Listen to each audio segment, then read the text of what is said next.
ఓం శాంతి శాంతి శాంతి. ఆదిత్యచంద్రాకుల సౌమ్య జీవా శుక్రార్కపుత్రామపి రాహుకేతు ఏతే గ్రహాణాం సకలార్థసిద్ధిం కుర్వంతు కాలే స్థిరభోగ నిత్యా. శ్రీమాత్రే నమః. శ్రీ గురుభ్యో నమః. సర్వేభ్యో మిత్రేభ్యో నమో నమః. అందరికీ శుభ సాయంకాలం.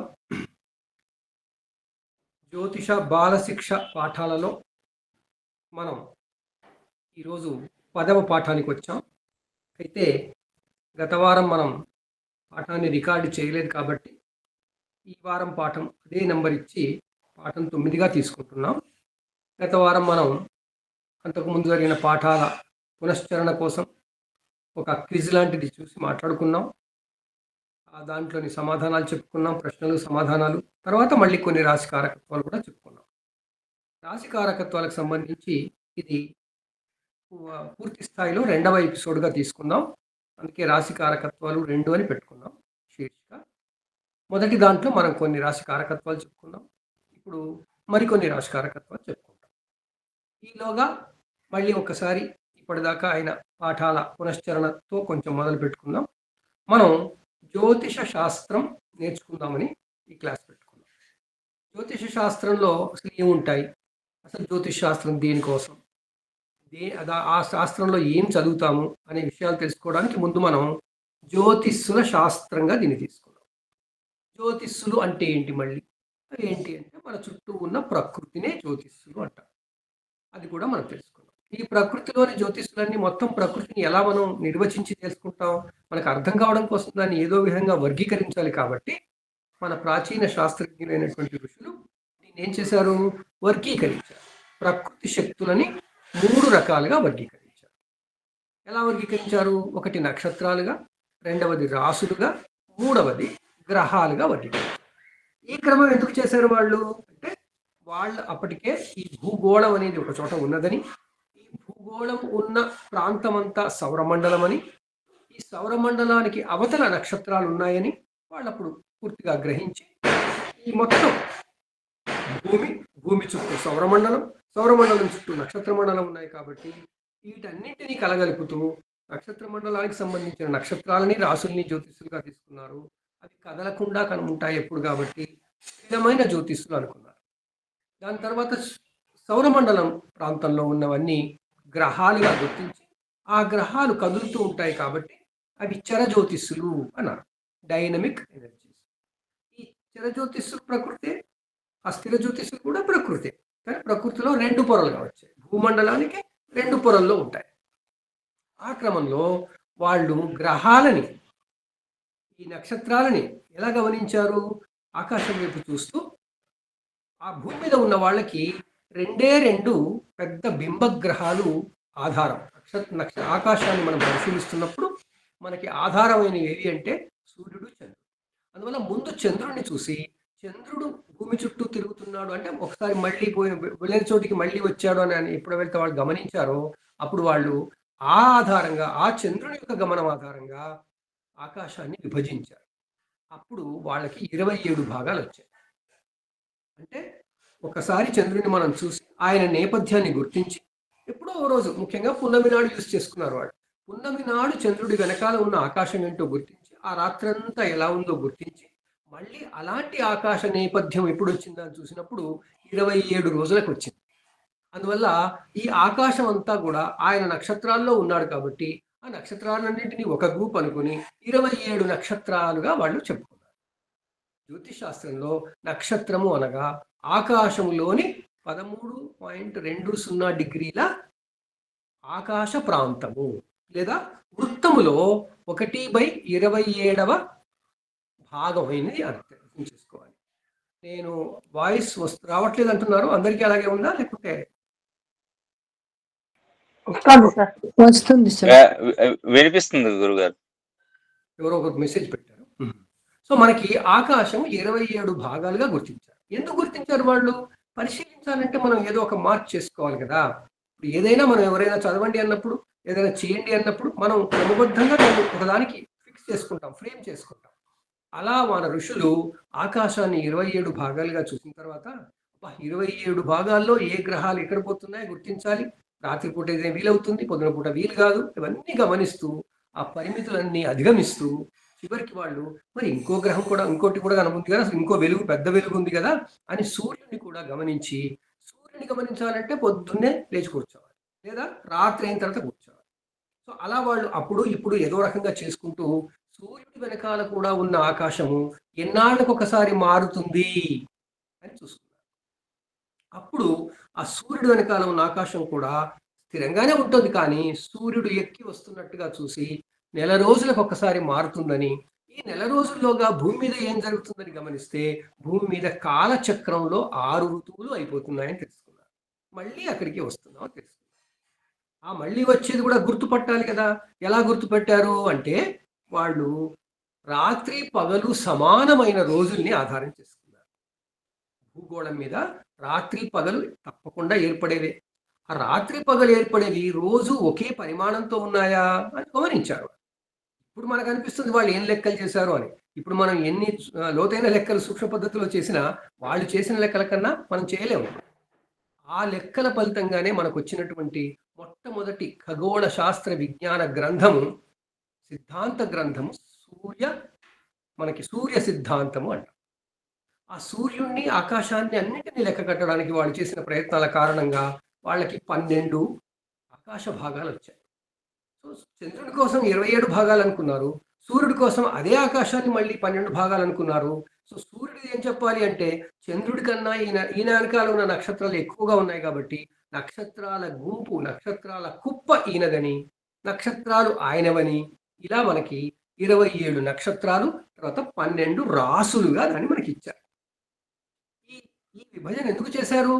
ఆ జ్యోతిష్యుల ప్రభావం మన మీద ఎలా పడుతుందో స్టడీ చేయడానికి. చాలా చాలా లోతుగా మనం ఆలోచించి అప్పుడు వాళ్ళు ఏం చేసి ఉంటారు అన్న ఆలోచన విధానంలో మనం తెలుసుకోవాలి. ఇవన్నీ ఒకసారి తెలుసుకున్నాక మనం ఏది జ్ఞాపకం పెట్టుకోవాల్సిన పని ఉండదండి. సో ఆ విధంగా ఆకాశాన్ని 12 భాగాలు, 27 భాగాలుగా గుర్తించి ఆ 12, 27 భాగాలలో భూమి నుంచి చూస్తున్నప్పుడు ఈ గ్రహాలు, నక్షత్రాలు అన్నీ కూడా ఒక పర్టికులర్ చక్రంలో, ఒక బెల్ట్లో తిరుగుతున్నాయని తెలుసుకున్నారు. ఎందుకంటే సూర్యుడు ఒక్కోసారి వెళ్తే ఈ ఎడమ చేతి వైపు వెళ్తున్నాడు, పూర్తిగా ఇంకోవైపు కుడి చేతి వైపు వెళ్తున్నాడు. ఈ ఎడమ చేతి వైపు ఎక్స్ట్రీమ్గా పోయేది, కుడి చేతి వైపు ఎక్స్ట్రీమ్గా వెళ్ళేవి ఏవైతే ఉన్నాయో ఆ పాయింట్స్ని వాళ్ళు అక్కడ ఏ మండలం కనబడుతుంది నక్షత్ర మండలం అని గమనించి ఆ నక్షత్ర మండలం ఆధారంగా మకర రేఖ, కర్కాటక రేఖగా చిత్రీకరించారు. సో భూమండలాన్ని కనుక చూసినట్టయితే భూమధ్య రేఖని ఆధారం చేసుకుంటే ఆ భూమధ్య రేఖకి కొంత దూరంలో మకర రేఖ ఉంటుంది, కొంత దక్షిణాన మళ్ళీ ఉత్తరాన కొంత దూరంలో కర్కాటక రేఖ ఉంటుంది. సో ఈ రేఖలు ఎందుకు గుర్తించారంటే సూర్యుడు అది దాటిపోవట్లేదు, ఇంకా కిందికి పోవట్లేదు. అదేవిధంగా మిగతా గ్రహాలు, చంద్రుడు అన్ని కూడా దేంట్లోనే కనబడుతుంది. అందువల్ల ఈ గ్రహాలన్నీ కదులుతూ కనిపించే ఈ భాగాన్ని, ఆకాశ భాగాన్ని భచక్రము అన్నారు. సో భచక్రాన్ని మళ్ళీ 12 భాగాలు చేసి రాశి చక్రంగా మార్చి ఆ రాసుల్లో ఈ గ్రహాలు, ఈ సూర్యచంద్రులు తిరుగుతున్నారు అన్న భావన తెచ్చుకున్నారు. ఇదంతా ఎందుకు? ప్రకృతి శక్తులన్నీ మన మీద ఏం ప్రభావం చూపిస్తున్నాయో అర్థం చేసుకోవాలి. అసలు ప్రభావం చూపిస్తున్నాయని ఎలా తెలిసింది? వాళ్ళకి అర్థమైంది. సూర్యుడు ఒక చోట ఉన్నప్పుడు ఎండగా వస్తుంది, ఒక చోట ఉన్నప్పుడు వర్షాలు పడుతున్నాయి, ఒక చోట ఉన్నప్పుడు చలి పెడుతోంది, గమనించారు వాళ్ళు. అందువల్ల ఆ సూర్యుడి కారణంగానే ఏదైనా జరుగుతుంది అనుకున్నారు. అందువల్ల ఆయనని ఋతుకారకుడు అని కూడా అంటారు. సో ఆ విధంగా మనకి ఒక క్రమ పద్ధతిలో పరిశీలన అనేటువంటిది క్రమబద్ధంగా చేసి ఆకాశాన్ని 12 భాగాలు, 27 భాగాలుగా చేసి అది రాశి చక్రం అని, ఆ రాశి చక్రంలో నక్షత్రాలు ఉంటాయని, రాసులు ఉంటాయని, వాటి ముందు ఈ గ్రహాలు తిరుగుతుంటాయి అని గమనించి ఇది ఒక మనకి జ్యోతిష సాధనంగా ఇచ్చారు, టూల్గా ఇచ్చారు. ఆ టూల్గా ఇచ్చిన దాని ఆధారంగా ఇవి కలిగించే ప్రభావం ఏమిటి? కేవలం ఋతువులే మారుతున్నాయా? మన శరీరంలో, మన జీవితంలో, జీవనంలో, మన నిత్య జీవితంలో ఏమేమి మార్పులు వస్తున్నాయనేది గమనించి అన్నిటినీ క్రోడీకరించి సమగ్రంగా జ్యోతిష శాస్త్రాన్ని మనకు నిర్మించి ఇచ్చారు. ఈ జ్యోతిష శాస్త్రాన్ని నిర్మించి ఇచ్చినప్పుడు వాళ్ళు ఈ ప్రభావాన్ని ఎలా అర్థం చేసుకోవాలి అంటే అసలు అవి ఎలా ఉన్నాయో ముందు ఒకసారి చూసుకోవాలి. ఆ ఉన్న వాటిని అవి ఏమేమి చేస్తాయని చూసుకోవాలి. కాబట్టి నక్షత్రాల కారణంగా మనకి ప్రభావం ఎలా ఉంటుంది, రాసుల కారణంగా ప్రభావం ఎలా ఉంటుంది, గ్రహాల కారణంగా ప్రభావం ఎలా ఉంటుందో మనం చెప్పుకోవడానికి, డీకోడ్ చేసుకోవడానికి నక్షత్ర కారకత్వాలు, రాశి కారకత్వాలు, గ్రహ కారకత్వాలుగా మనకు తీసుకున్నారు. ఇంకా ఏం చేశారు? ఈ 3 మన జీవితాల్లో ఏ విషయంలో ఏం చేస్తాయని చెప్పడానికి జీవితాన్ని కూడా 12 భాగాలు చేశారు. ఆ జీవితాన్ని కూడా 12 భాగాలు చేసిన వాటిని భావములు అంటారు. అందువల్ల ఏ భావంలో మనకి జీవితంలో ఏ విషయ సంబంధంగా మనం ఆ ప్రభావాన్ని చూస్తామో గణించడానికి దాన్ని భావచక్రము అన్నారు. సో రాశి చక్రమేమో జ్యోతిష్యుల స్థితిని తెలుపుతుంది. భావచక్రమేమో ఆ జ్యోతిష్యులు నా జీవితానికి ఏ ఏరియాలో ఏ విషయంలో నాకు ఏగా చేస్తాయని చెప్పడానికి పనికొస్తుంది. ఆ విధంగా మనకి 2 అతి ప్రాథమిక సాధనాలు ఇచ్చారు. వాటినే మనం రాశి చక్రము, భావచక్రం అంటాం. అలాగే భావ కారకత్వాలు కూడా ఇచ్చారు. కారకత్వాలు అంటే ఏంటి? అది డిఫైన్ చేయడం. ఆ ఒక భాగం ఏం చేస్తుంది, రెండో భాగం ఏం చేస్తుంది, మూడో భాగం ఏం చేస్తుంది, దేని విషయం సంబంధించి. రాసులైతే 1వ రాశి ఏం చేస్తుంది, 2వ రాశి ఏం చేస్తుంది, 3వ రాశి ఏం చేస్తుంది.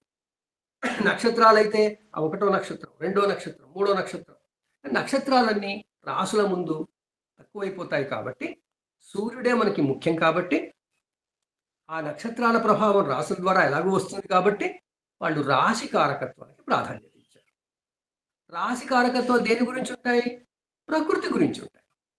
ప్రకృతిలో మనం ఎలా ఉంటాం, ఈ ప్రకృతిలో మన జీవితంలో మనం ఎలా ఉంటుంటాం, మన తత్వాలు ఎలా ఉంటాయి, మన భావనలు ఎలా ఉంటాయి, మన ఆలోచనలు ఎలా ఉంటాయి, ఇలాంటి విషయాలకు సంబంధించి ప్రకృతి సిద్ధంగా మనం ఎలా ఉంటామో శారీరకంగా కానీ, మానసికంగానే కానీ, భౌతికంగానే కానీ మనం ఎలా ఉంటాము అని తెలుసుకోవడానికి రాశి కారకత్వాలు ఇచ్చారు. రాశి కారకత్వాలు స్థిరంగా ఉంటాయి. మేషరాశి కారకత్వాలు మేషరాశికి ఎలా ఉంటాయి అలాగే ఉంటాయి. అక్కడి నుంచే వస్తుంటాయి. ఆ 0 నుంచి 30 డిగ్రీల లోపు నుంచే వస్తుంటాయి. ఈ రాశులన్నీ ఎక్కడున్నాయి గమనించారు వాళ్ళు. భూగోళంలో చూస్తున్నప్పుడు భచక్రంలో ఉత్తరం వైపుగా కొన్ని, దక్షిణం వైపుగా కొన్ని గమనించారు.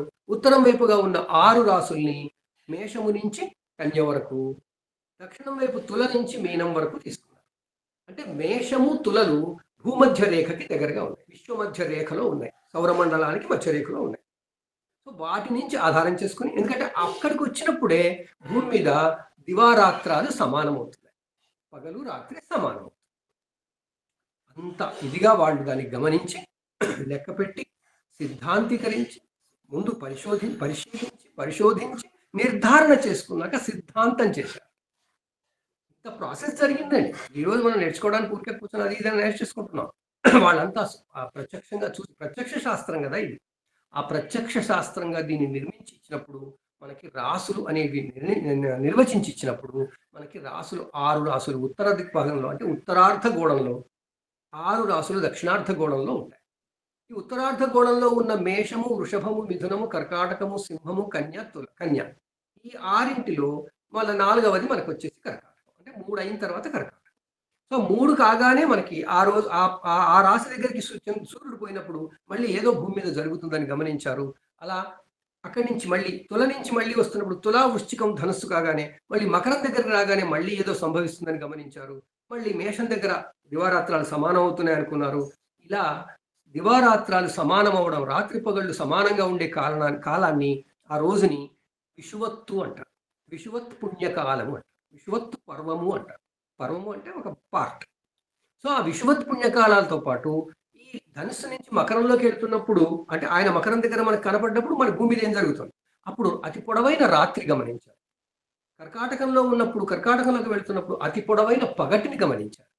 సో మనకి భూమి మీద 4 పాయింట్స్, ఇంపార్టెంట్ పాయింట్స్, ముఖ్యమైన పాయింట్లు అంటే కేంద్రాలను తెలుసుకున్నారు. ఆ కేంద్రాలు ఏంటి? 2 రాత్రి పగలు సమానం, 2 ఒకటేమో అతి పొడవైన రాత్రి, మరొకటి అతి పొడవైన పగలు. ఇదంతా ఈ చక్రం అంతా గమనించి ఈ పగలు పెరగడం, రాత్రి తగ్గడం, తర్వాత రాత్రి పెరగడం, పగలు తగ్గడం, ఇవన్నీ గమనించి వీటిని 4టిని సూర్యుడు ఏ రాశి దగ్గర ఉన్నప్పుడు జరుగుతుందో గమనించి, మేషం దగ్గర జరుగుతుంది కాబట్టి 1, కర్కాటకం దగ్గర దక్షిణాయనం మొదలవుతుంది కాబట్టి 4, తులా దగ్గర మళ్ళీ సమానం అవుతుంది కాబట్టి 7, మళ్ళీ మకరం దగ్గర అతి పొడవైన రాత్రి ఉంటుంది కాబట్టి 10. సో 1, 4, 7, 10 సంఖ్యలని వాళ్ళు కేంద్రములు అన్నారు. ఒక్కొక్కటి అలా మనకి ఇంట్రడ్యూస్ చేసుకుంటూ వచ్చారు. ఆ కేంద్రాలకు అనుగుణంగా వాటి వెనకాల ఉండేది మామూలుగా 1, 4, 7, 10 అయినట్టయితే 2, 5, 8, 11 తర్వాత ఉండేవి అవేగా వాటి వెనకాల. ఆ రాసుల్ని వాళ్ళు ఫణపరములు అన్నారు. ఆ స్థానాలని. దాని తర్వాత వాటి వెనకాల ఉన్న వాటిని అపోక్లీమములు అన్నారు. ఇదంతా ఎవరు చెప్పారు మనకు? వరాహమిహిరుల వారు బృహత్పరాశర హోరాశాస్త్రంలో వివరించారు. అది రాసింది ఎవరు అంటే అసలు పరాశరుడే చెప్పాడు. మరి ఆ పరాశరుడు చెప్పినప్పుడు ఈయన చెప్పిన దాన్ని మనకు రాసి పెడుతున్నప్పుడు ఈయన ఏం చేశాడు? అప్పుడు తనకున్న నాలెడ్జ్, తనకున్న ఇన్ఫర్మేషన్ అంతా కూడా కలెక్ట్ చేసి అందరి ఋషులవి చూసి అనిపించి పెట్టాడు. అప్పుడు ఆయన అక్కడ అరబ్ దేశాల నుంచి కొంత సాహిత్యాన్ని, కొంత విజ్ఞానాన్ని తెచ్చిపెట్టుకున్నాం కాబట్టి అప్పుడు ఎక్స్చేంజ్ ఉండేది. ఆ క్రమంలో అరబ్బు నుంచి తెచ్చుకున్నాం కాబట్టి అరబ్బు పదాలతో మనకి పేర్లు వచ్చాయి. ఆ విధంగా మనకి కేంద్రం అంటే మామూలుగా తెలుసు, కానీ ఫణపరములు, అపోక్లీమములు అనేవి మనకి అరబ్ దేశాల నుంచి వచ్చాయి, పశ్చిమ దేశాల నుంచి. సో ఆ విధంగా యవనులు అంటారు వాళ్ళు. యవనుల ద్వారా మనకు వచ్చాయి. యవనులు, గ్రీకులు, అరబ్బీ వాళ్ళంతా అటువైపు వాడు, ఒకవైపు వాడు. సో ఆ విధంగా మనకి ఈ రాశి చక్రం ఇచ్చిన తర్వాత రాశి కారకత్వాలు ఎలా మరి గమనించాలి? రాశి కారకత్వాలు ఎందుకు కావాలి మనకి ఆ రాసుల ద్వారా మన మీద ప్రభావం ఏమిటి నిరంతరం ఉంటుంది. ఆ సూర్యుడు వెళ్తూ ఉంటాడు, నెలకోసారి మారుతూ ఉంటాడు. చంద్రుడేమో నెలకి మొత్తం అన్ని రాసులు చుట్టొచ్చేస్తాడు మనం భూమి నుంచి చూస్తున్నట్టయితే ఆకాశంలో. సో అవన్నీ గమనించి రాశి కారకత్వాలు ఏమిటి అనేది తెలుసుకోవడానికి వాళ్ళు రాశి కారకత్వాలని, రాసులు ఎలా ఉన్నాయో అలా దాన్ని బట్టి స్వాభావికంగా అంటే నైసర్గికంగా లేదా న్యాచురల్గా అలా కొన్ని కారకత్వాలు ఉంటాయని, వాటిల్లో గ్రహాలు తిరుగుతున్నాయి కాబట్టి గ్రహాలతో అనుబంధం అయినప్పుడు రాశి చక్రానికి గ్రహాలకి అనుసంధానం చేసినప్పుడు గ్రహాల సంబంధంగా కొన్ని కారకత్వాలు ఇలా నిర్ణయించి మనకి రెండు వర్గాలుగా మనకి కారకత్వాలు. సో మొదటి వర్గం ఏమిటి? స్వాభావికంగా వచ్చేది.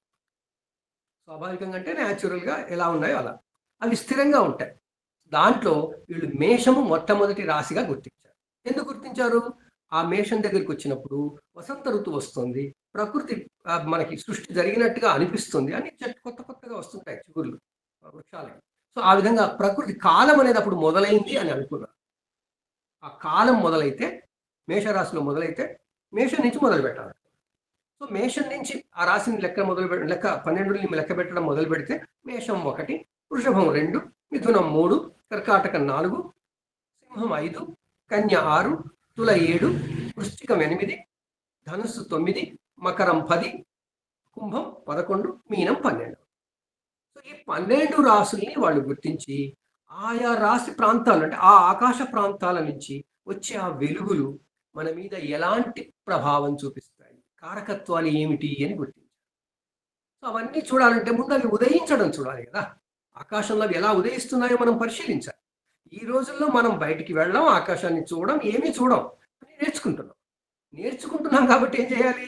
ఎప్పుడన్నా ఒకసారి వీలైనప్పుడు ఆకాశంలో చూడాలి, ఆకాశాన్ని గమనించాలి. మనం ఏ ప్రాంతంలో ఉన్నామో, మనం ఉన్న ప్రాంతం అక్షాంశాన్ని బట్టి ఆ ఉదయం ఎలా జరుగుతుంది, రాసులు ఎలా ఉదయిస్తుంటాయి. మొట్టమొదటి చూడాల్సింది సూర్యోదయం ఎలా ఉంటుంది, తర్వాత సూర్యుడి వెనకాల ఉన్న ఆకాశం ఎలా ఉంటుంది. ఇదంతా మనం కొంచెం సూర్యోదయం కన్నా కొంచెం ముందుగా లేచి చూస్తే అర్థమైతే కనపడతాయి. లేకపోతే మనకి యాప్స్ కూడా ఉన్నాయి. మామూలుగా అదేంటి యాప్ ఒకటి నేను చెప్పాను అనుకుంటా, స్కై వ్యూ అని ఉంది. ఆ స్కై వ్యూ యాప్ కూడా మనకి బాగానే పనిచేస్తుంది. అది చూసుకోవచ్చు మనం ఈ టైంకి ఏం జరుగుతుందని తెలుసుకోవచ్చు. సో ఆ విధంగా మనకి రాశి చక్రాన్ని మనం చూడడం కొరకు చెప్పి ఆ చూసే విధానంలో ఏది ఎలా వస్తుంది, ఎలా ఉదయిస్తుంది. ఉదయించడం అంటే ఏంటి? మనం తూర్పుముఖంగా కూర్చుంటాం, ఎందుకంటే భూమి తూర్పు వైపు వెళ్ళి ఇలా తిరుగుతోంది కాబట్టి. తూర్పు వైపు క్షితిజం అంటే ఆ హారిజన్ అంటాం కదా, ఆకాశము భూమి కలిసే చోటు, మనకి కలుస్తున్నట్టుగా కనపడే చోటు. ఆ క్షితిజం దగ్గర అన్నీ ఉదయిస్తాయి. పడమటి క్షితిజం దగ్గర అస్తమయం అవుతాయి, అంటే లోపలికి వెళ్ళిపోతాయి, భూమి మనకు కనపడకుండా పోతాయి పరిశీలించేవాడికి. సో ఆ విధంగా మనకి ఉదయించడం ఎలా ఉదయిస్తున్నాయి, అసలు ఆ రాశికి రూపాలేమిటి, వాటికి ఎలా ఏదో ఒకటి చెప్పుకోవాలి కదా. గుర్తుపెట్టుకోవాలంటే వాటిని ఏదో విధంగా గుర్తుపెట్టుకోవాలి. ఆ గుర్తుపెట్టుకోవడం కోసం ఆ రాసుల్లో ఉన్నటువంటి నక్షత్రాల ఆ అమరికను చూసి అది ఒక జంతువుగా తీసుకుని, ఆ కాలంలో జంతువులు తప్ప వేరే గుర్తుపెట్టుకోవడానికి ఏమీ లేవు. అవి గుర్తుపెట్టుకుంటే మనం మర్చిపోయే సమస్య కూడా లేదు. మార్పు లేదు. అందువల్ల వాళ్ళు జంతువులను, ముఖ్యమైన జంతువుని గుర్తుపెట్టారు. ఆ జంతువులు ఎందుకు చెప్పారు? మళ్ళీ ఇష్టం వచ్చినట్టు చెప్పలేదు జంతువులు. ఆ జంతువులకు సంబంధించినటువంటి ప్రభావం మనం ఫీల్ అవుతాం కాబట్టి, మనకు అది అనిపిస్తుంది కాబట్టి. మళ్ళీ ప్రతి జంతువుకి మళ్ళీ ఏమిటి అనే శక్తిని ఆపాదించారు. మన ఋషులు ప్రతిదీ పరిశీలించారు. ప్రకృతిలో అన్ని పరిశీలించారు. సూక్ష్మాతి సూక్ష్మమైన పరిశీలన చేశారు. ఆ కారణంగానే వీటిని వాళ్ళు నిర్వచించారు. ఆ కారణంగానే ఈ రోజుకి మనం అవే చెప్పుకుంటున్నాం, ఇంకా వేరే చెప్పుకోవాలి. మనం ఇప్పుడు అంత రీసెర్చ్ చేయడం లేదు. సో వాళ్ళు ఏమనుకున్నారు? మేషము అనేటువంటిది ఎందుకు చెప్పారు అంటే, అది చూస్తే ఒక గొర్రె లేదా మేక ఆకారంలో కూర్చుని ఉన్నట్టుగా అనిపించింది వాళ్ళకి, ఆ నక్షత్రాల సముదాయం అంతా. అందువల్ల ఆ ప్రాంతం నుంచి వచ్చేటటువంటి వెలుగులు, ఆ ప్రాంతం నుంచి వచ్చేటువంటి శక్తి, మన వీరికి వెలుగుల శక్తి ఏదైతే ఉందో, అది నాకు మేకల బిహేవియర్ లేదా గొర్రెల బిహేవియర్ లాంటివి కనపడతాయి. అది మేకలాగా ఉంటానని కాదు, గొర్రెలాగా చేస్తానని కాదు. కానీ ఆ జంతువులు మన జీవితానికి అన్వయించినప్పుడు, ఆ జంతు గుణగణాలు మనకి అన్వయించినప్పుడు అవి ఎలా ఉంటాయో అలా తీసుకొచ్చారు. మేక అనేది ఏంటి? ఒక నాయకుడిని అనుసరించడం అనేది ముఖ్యం. గొర్రె మనం అంటాం కదా, గొర్రె దాటుగా వెళ్తారు అంటే ముందు నాయకుడు ఎలా వెళ్తుంటే అలా వెళ్ళిపోవడమే, ఇంకేం లేదు, మనం ఇంకో చూసేది లేదు. సో అలాంటి తత్వం కనుక మనకు ఉంటే అది మేషరాశి యొక్క కారకత్వంగా తీసుకుంటాం. తర్వాత వృషభం, ఎద్దు. ఎద్దు ఏం చేస్తుంది? యజమానికి చెప్పినట్టు వింటుంది. యజమాని కట్టేస్తే అక్కడే నిలబడుతుంది. పని చెప్పినప్పుడు వెళ్ళి పని చేస్తుంది. అంటే ప్రాక్టికల్గా ఉంటుంది. మనం చెప్పేది చేస్తుంది, చేయకపోతే చేయదు. సో ఆ ప్రాక్టికల్గా ఉండడం అనేటువంటిది దాని కారకత్వంగా తీసుకున్నారు. కష్టపడి యజమాని చెప్పినట్టు చేయడం అనేది తీసుకున్నారు. అంటే నాకు ఇప్పుడు ఏదైనా ఎవరైనా పని చెప్పారు, నేను పని చేసేస్తాను. నాకు యజమాని అదేం కాదు, నాకు పని చేయాలి, పని చేస్తే కానీ నా జీవితం నడుస్తుంది, లేదా యజమాని నాకు ఏదో డబ్బులు ఇస్తాడు, అంతా వేరే విషయం. కానీ నేను పని చెయ్యాలి. ఆ పని ఎలా చేయాలి అంటే ఎద్దులాగా చేస్తాను. ఆ ఎద్దులాగా చేస్తే ఎద్దు యొక్క ప్రభావం నా మీద వస్తుంది. ఎద్దు అంటే ఆ రాశి ప్రభావం నా మీద వస్తుంది. ఆ విధంగా వాళ్ళు అన్ని రాసులకి చిహ్నములు, గుర్తులు ఇచ్చారు. ఆ గుర్తుల కారణంగా వాటి కారకత్వాలు మనకు అర్థమవుతుంది. ఆ తర్వాత మనం గుర్తుల గురించి చెప్పుకున్నాం, మొదటి పాఠంలో చెప్పుకున్నాం. దాని తర్వాత ఆ గుర్తుల తర్వాత అవి ఉదయించే వ్యవహారాన్ని బట్టి ఎలా ఉదయిస్తున్నాయి అంటే, ఆ భాగం అంతా, భచక్రంలో ఉన్న భాగం అంతా ఎలా ఉదయిస్తుంది. ఆ భచక్ర భాగం ఏదైతే ఉందో అది కేవలం మనం గుర్తుపట్టడానికి తీసుకున్నాం. కానీ ఆకాశం, ఆ భాగం అంతా ఆకాశం ఒకటే రాశిగా మనం గమనించాలి. రాసుల్ని గుర్తించడానికి భచక్రంలో గుర్తులు, నక్షత్రాలు, రూపాలు పెట్టుకున్నాం, ఆకృతులు పెట్టుకున్నాం. కానీ ప్రభావానికి వచ్చేసరికి మొత్తం ఆకాశం అంతా, ఆ ప్రాంతపు ఆకాశం అంతా 30 డిగ్రీల భాగంగా తీసుకుని దాని ప్రభావం మన మీద ఉండాలి. మేషరాశి ప్రభావం నా మీద ఉంది అంటే అక్కడ మేషరాశిలోంచి వచ్చేటువంటి కాంతి తరంగాలు నేనున్న దానికి, భూమికి ఆ మేషరాశి ఉన్నటువంటి కోణం ఆధారంగా దాని ప్రభావం నా మీద పడుతుంది. ఆ కోణం మారుతుంది. ఎందుకు? భూమి ఒక రోజుకి అన్ని రాశుల ముందు నుంచి వెళ్ళొస్తుంది కాబట్టి ఆ మేషరాశి ప్రభావం నా మీద 2 గంటల పాటు ఉంటుంది సుమారు. దాని తర్వాత వృషభ రాశి పైకి వస్తుంది, ఆ దాని ప్రభావం 2 గంటలు ఉంటుంది. కానీ మేషం ప్రభావం నా మీద నడుస్తూనే ఉంటుంది. కానీ మొట్టమొదలు నా మీద ప్రభావం మొదలుపెట్టినప్పుడు అది 1వ నెంబర్ మీద అవుతుంది. దాని తర్వాత 2వది పైకి రాగానే అది కాస్త 12 అవుతుంది. మేషం కాస్త 12వది అయిపోతుంది. 1వది మళ్ళీ మన ఎదురుగుండా ఉన్నది మారిపోయింది, అది 2 అయింది కదా. సో 2 పైన 1, 1 పైన 12, 12 పైన 11, 11 పైన 10, 10 పైన 9, 9 పైన 8, 8 పైన 7, 7 దగ్గర నా ఎగ్జాక్ట్లీ వెనకాల వస్తుంది. అందువల్ల 7ని అస్తమయం అంటాము, 1ని లగ్నం అంటాం, ఉదయం అంటాం. సో ఉదయాస్తమయములు అంటే 180 డిగ్రీల్లో ఆరంభం చేసుకునేది ఉదయం, అది అయిపోయేది అస్తమయం అంట. సో ఆ విధంగా ఉదయాస్తమానాన్ని చూసినప్పుడు ఏ నక్షత్రము ఎలా ఉదయిస్తుంది, ఏ రాశి ఎలా ఉదయిస్తుంది, ఏ గ్రహం అక్కడ కనపడుతుంది, ఇవి గమనించి ఆ గ్రహము ఆ రాశిలో ఉంది అంట, ఆ నక్షత్రంలో ఉంది అంట. సో ప్రతి రాశికి ఒక 13 డిగ్రీల 20 నిమిషాలతో ఒక భాగం ఉంటుంది. ఆ భాగాలు మళ్ళీ ఏ నక్షత్రపు ఎన్నో పాదాలు అనేది మళ్ళీ అమరిక తీసుకున్నాం. మనం చెప్పుకున్నాం, ప్రతి నక్షత్రము తన 4 భాగాల్లో ఎన్ని భాగాలు ఒక రాశిలో ఉంటాయి, ఎన్ని భాగాలు వేరే రాశిలో ఉంటాయి అని చూసినప్పుడు అశ్విని నక్షత్రపు 4 భాగాలు మేషరాశిలోనే ఉంటాయి, భరణివి 4 పాదాలు దాంట్లోనే ఉంటాయి. కానీ కృత్తికది మాత్రం 1 పాదమే ఉంటుంది. ఎందుకు? అక్కడ కావాల్సిందే 9 పాదాలు. సో ఈ క్రమంలో మనం అన్నీ చెప్పుకున్నాం, నేను మళ్ళీ పునశ్చరణగా చెప్తున్నాను. సో రాసులలో నక్షత్రాల వ్యాప్తి, అంటే నక్షత్ర పాదముల వ్యాప్తి, రాసులు ఉదయించే విధానము, ఉదయించే విధానం ఏమనుకున్నాం? ఆ రాశి మొత్తం ఉదయిస్తున్నప్పుడు ముందు భాగం పైకి వస్తుంటే శీర్షోదయం అన్నాం, వెనక భాగం మొదలే కనబడుతుంటే క్షితిజానికి ముందు అది కనబడుతుంటే దాన్ని పృష్ఠోదయం అన్నాం. అన్ని రాసులు పృష్ఠోదయం కానీ శీర్షోదయం కానీ అవుతాయి మనం ఎక్కడ ఏ అక్షాంశం మీద ఉన్నామో దాని మీద ఆధారం. దాని తర్వాత మీన రాశి మాత్రం మొత్తం భాగం ఒకే రకంగా పైకి వస్తుంది కాబట్టి దాన్ని ఉభయోదయ రాశి అంటారు. రెండు వైపులా సమానంగా ఆకాశం మీదకి వస్తుంది. ఈ రాసుల ఉదయాలు మీరు ఆకాశాన్ని చూసి గమనించాలి. ఒక్కసారి గమనిస్తే జీవితాంతం మర్చిపో. సో ఆ విధంగా మనకి రాసుల ఉదయాలు ముఖ్యమైనవి. ఆ ఉదయం నాకేం చేస్తుందంటే అది ఎలా రాశి ఉదయిస్తుందో దాని ఆధారంగా నాకు ఇక్కడ జరిగే ప్రభావం కూడా ఉంటుంది. నేను ఒక పని చేస్తున్నా, ఆ పని మీద ఫలితం నాకు రావాలి. ఆ ఫలితం నాకు ముందు వస్తుందా, నేను మొదలుపెట్టినప్పుడే వచ్చేస్తుందా, అంటే మొదలై పెట్టగానే వస్తుందా, మొదలుపెట్టిన తర్వాత పని అంతా అయిపోయిన తర్వాత నాకు ఫలితం వస్తుందా? మొదలే వస్తే శీర్షోదయం అంటాం. శీర్షోదయ రాశిలో కనుక చేస్తే శీర్షోదయ రాశి అయితే పనులు మొదలైపోతాయి అంటాం. పృష్ఠోదయ రాశి అంటే పనులన్నీ జరిగిన తర్వాత అవుతాయి అనుకుంటాం. ఇలా మనకి శీర్షోదయ పృష్ఠోదయ రాసుల కారకత్వాలు ఒక ఆధారం. రాసులలో నక్షత్రముల వ్యాప్తి, భచక్రంలో లేదా రాశి చక్రంలో రాసుల వ్యాప్తి. మేషరాశి అంటే ఏమిటి అంతా గుర్తుపెట్టుకోకుండా 0 నుంచి 30 డిగ్రీలని అని లెక్క లేకుండా ఈజీగా, మనకి లెక్కలంటే కొంచెం కష్టం కదా, అందువల్ల ఋషులు ఏం చేశారు, ఈజీగా గుర్తుపెట్టుకోవడానికి ఇది అశ్విని నక్షత్రం, ఇది భరణి నక్షత్రం అని పేరు పెట్టారు. భరణి నక్షత్రము అంటే ఏంటి? ఏం లేదు, 13 డిగ్రీల 20 నిమిషాల నుంచి 26 డిగ్రీల 40 నిమిషాల వరకు ఉండే ప్రాంతం, ఆకాశ ప్రాంతం. ఇంత మ్యాథమెటికల్గా గుర్తుపెట్టుకోవాలంటే కష్టం. దానికన్నా బెస్ట్ ఏంటి, భరణి అంటే పోతుంది. సో ఆ విధంగా అశ్విని నుంచి రేవతి వరకు నక్షత్రములను, మేషము నుంచి మీనము వరకు రాసులను మనకు ఆకాశంలో మ్యాపింగ్ చేశారు. ఇక్కడ కూర్చొని ఆ మ్యాపింగ్ని మనం రాశి చక్రము అంటాం.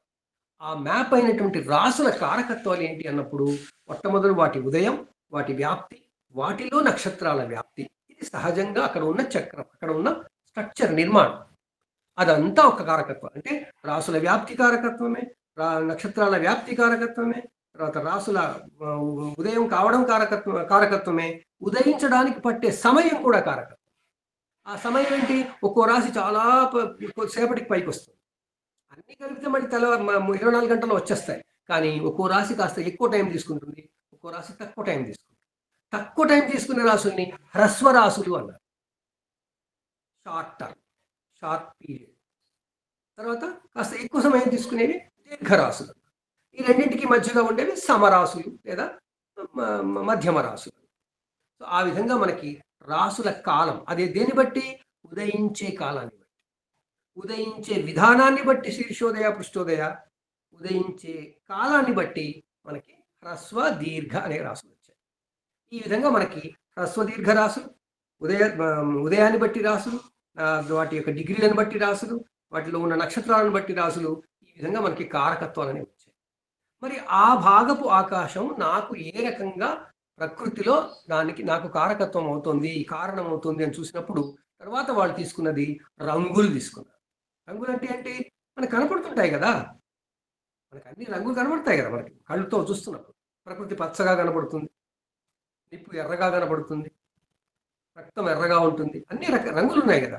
ఆ రంగులకి కూడా వాళ్ళు రాసులకే దానికి ఆపాదించారు. దాంట్లో ఈ లోపల రాసులకి ఎన్నో పేర్లు కూడా పెట్టారు. ఒక్క మనకు తెలిసిన మేషము, వృషభము, మిథునమే కాదండి, మేషరాశికి మళ్ళీ 8 పేర్లు, 9-10 పేర్లు ఉంటాయి. అలా ప్రతిదానికి పేర్లు ఎక్స్ట్రా, అంటే దాని పర్యాయ పదాలు అనొచ్చు. ఆ పర్యాయ పదాలు ఆ రాసులకి ఉంటాయి. అవన్నీ కూడా నేను నోట్స్లో ఇచ్చాను కాబట్టి అవి చదువుకో. ప్రతి రాశి ఆ పేర్లను ఎందుకు అంటే ఒక్కొక్క కవి, ఒక్కొక్క ఋషి వాటిని అలా వర్ణిస్తాడు అప్పుడు. సో అందువల్ల రాసుల నామాంతరములు అని నేను ఆ స్లైడ్లో ఇచ్చాను. దాని తర్వాత మనం రాశి చిహ్నములు చూసుకున్నాం. రాశి యొక్క అది ఉండే క్రమం నెంబర్ చూసుకున్నాం. నెంబర్ ఏంటి, మేషం 1, వృషభం 2, 3, 4, 5, 6. దీంట్లో మనకి తెలుసు ఈ అంకెల్లో కొన్ని సరి అంకెలు, కొన్ని అది బేసి అంకెలు. సో బేసి అంకెలు, సరి అంకెలు. సో బేసి మొదలు వస్తుంది 1, తర్వాత సరి 2 వస్తుంది. బేసి సరి, బేసి సరి, బేసి సరిని సంస్కృతంలో కారకత్వాల్లో ఓజ యుగ్మ అని చెప్పారు. ఓజ అంటే 1, బేసి, యుగ్మ అంటే సరి రాశి. దీన్నే విషమ రాశి, సరి రాశి, సమరాశి అంటే విషమ సమ అట్లా కూడా వస్తాయి పేర్లు ఇవన్నీ. సో ఆ విధంగా మనకి ఆడ్ ఈవెన్ అని ఇంగ్లీష్లో. ఇవి దేనికి వాళ్ళు వాటిని గుర్తించారు అంటే మన మీదకి వచ్చేటువంటి ఆ విద్యుదయస్కాంత శక్తి తరంగాలకి పాజిటివ్ నెగిటివ్ కావాలి కదా. శక్తి అన్నప్పుడు ఎప్పుడైనా పాజిటివ్ నెగిటివ్ ఎనర్జీస్ ఉంటేనే శక్తి మనకి కనపడుతుంది. పాజిటివ్ ఏ రకంగా, నెగిటివ్గా ఉంటే మనకి షాక్ కొట్టదు. దీపాలు వెలగవు, ఎలక్ట్రిక్ దీపాలు, ఎలక్ట్రిసిటీ చూస్తున్నప్పుడు. సో కానీ పాజిటివ్ నెగిటివ్ వచ్చినప్పుడు రెండు కలిస్తే వెలుగుతాయి, మనకి జీవనం అనేది ఉంటుంది. అందువల్ల ఈ రాసులన్నింటినీ కూడా విషమ రాసులు, సరి రాసులు, లేదా సరి రాసులు బేసి రాసులు, లేదా బేసి రాసుల్ని నెగిటివ్ అని, సరి రాసుల్ని పాజిటివ్ అని అలా చెప్పుకుంటూ వచ్చారు. ఈ నెగిటివ్ పాజిటివ్ అంటే సకారాత్మక నకారాత్మక, లేదా దాన్ని ఏమంటాం, రుణాత్మక ధనాత్మక. రుణం అంటే మైనస్, ధనం అంటే ప్లస్ అంటే పాజిటివ్, మైనస్ అంటే నెగిటివ్. సో వీటికి ఆ పేర్లు పెట్టారు.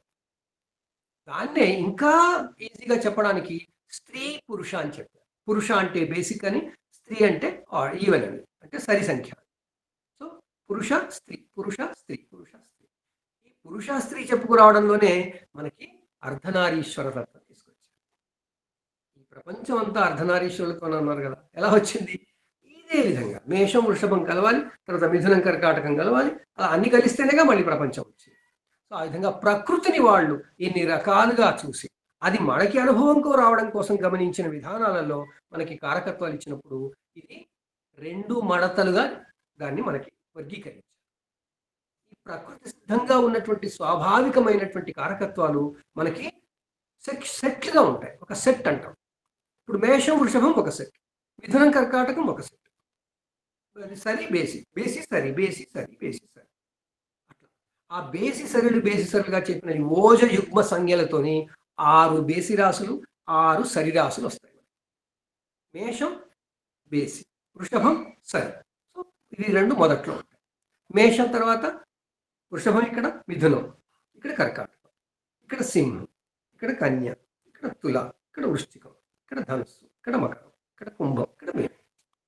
సరి సంఖ్యలన్నీ 2, 4, 6, 8, 10, 12. అవి కాకుండా 1, 3, 5, 7, 9, 11 ఇవి బేసి సంఖ్యల రాశి. సో ఏ రాశి ఏ సంఖ్యది అని అన్నప్పుడు రాసులు ఫిక్స్ కాబట్టి మనకు సరి రాసులు ఏవి అనగానే మనం ఏం చెప్తాము?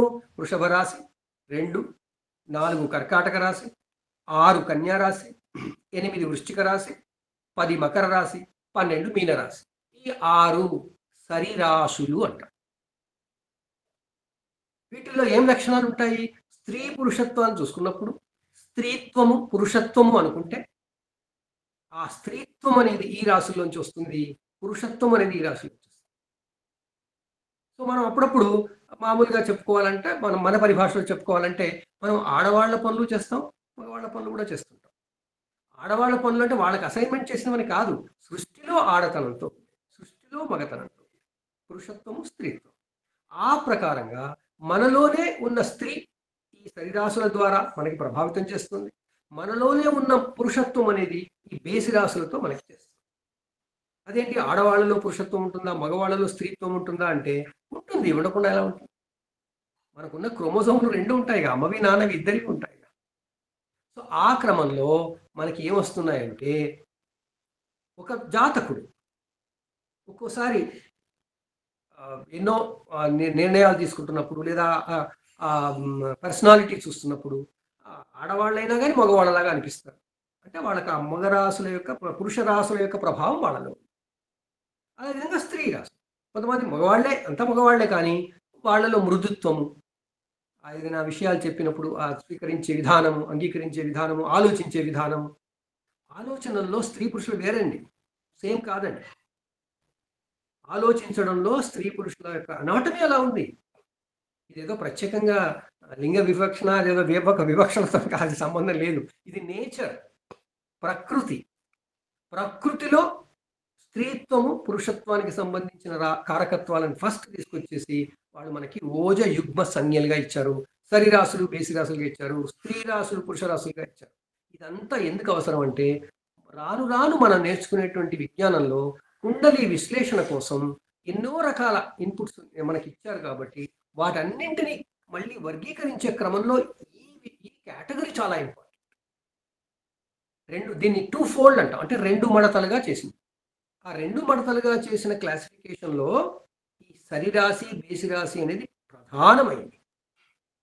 దాన్ని స్త్రీ పురుష అందాం, నెగిటివ్ పాజిటివ్ అందాం, ఏదైనా అందాం, కానీ ఇది బేసిక్ అనమాట. ఇది దీని కారణంగా తర్వాత రేపు ఎప్పుడో వేరే రాసుల వర్గీకరణ చేస్తున్నప్పుడు సరిరాశులన్నీ ఇది, బేసి రాశులన్నీ ఇది అని ఏదో చెప్పడానికి చెప్తారు.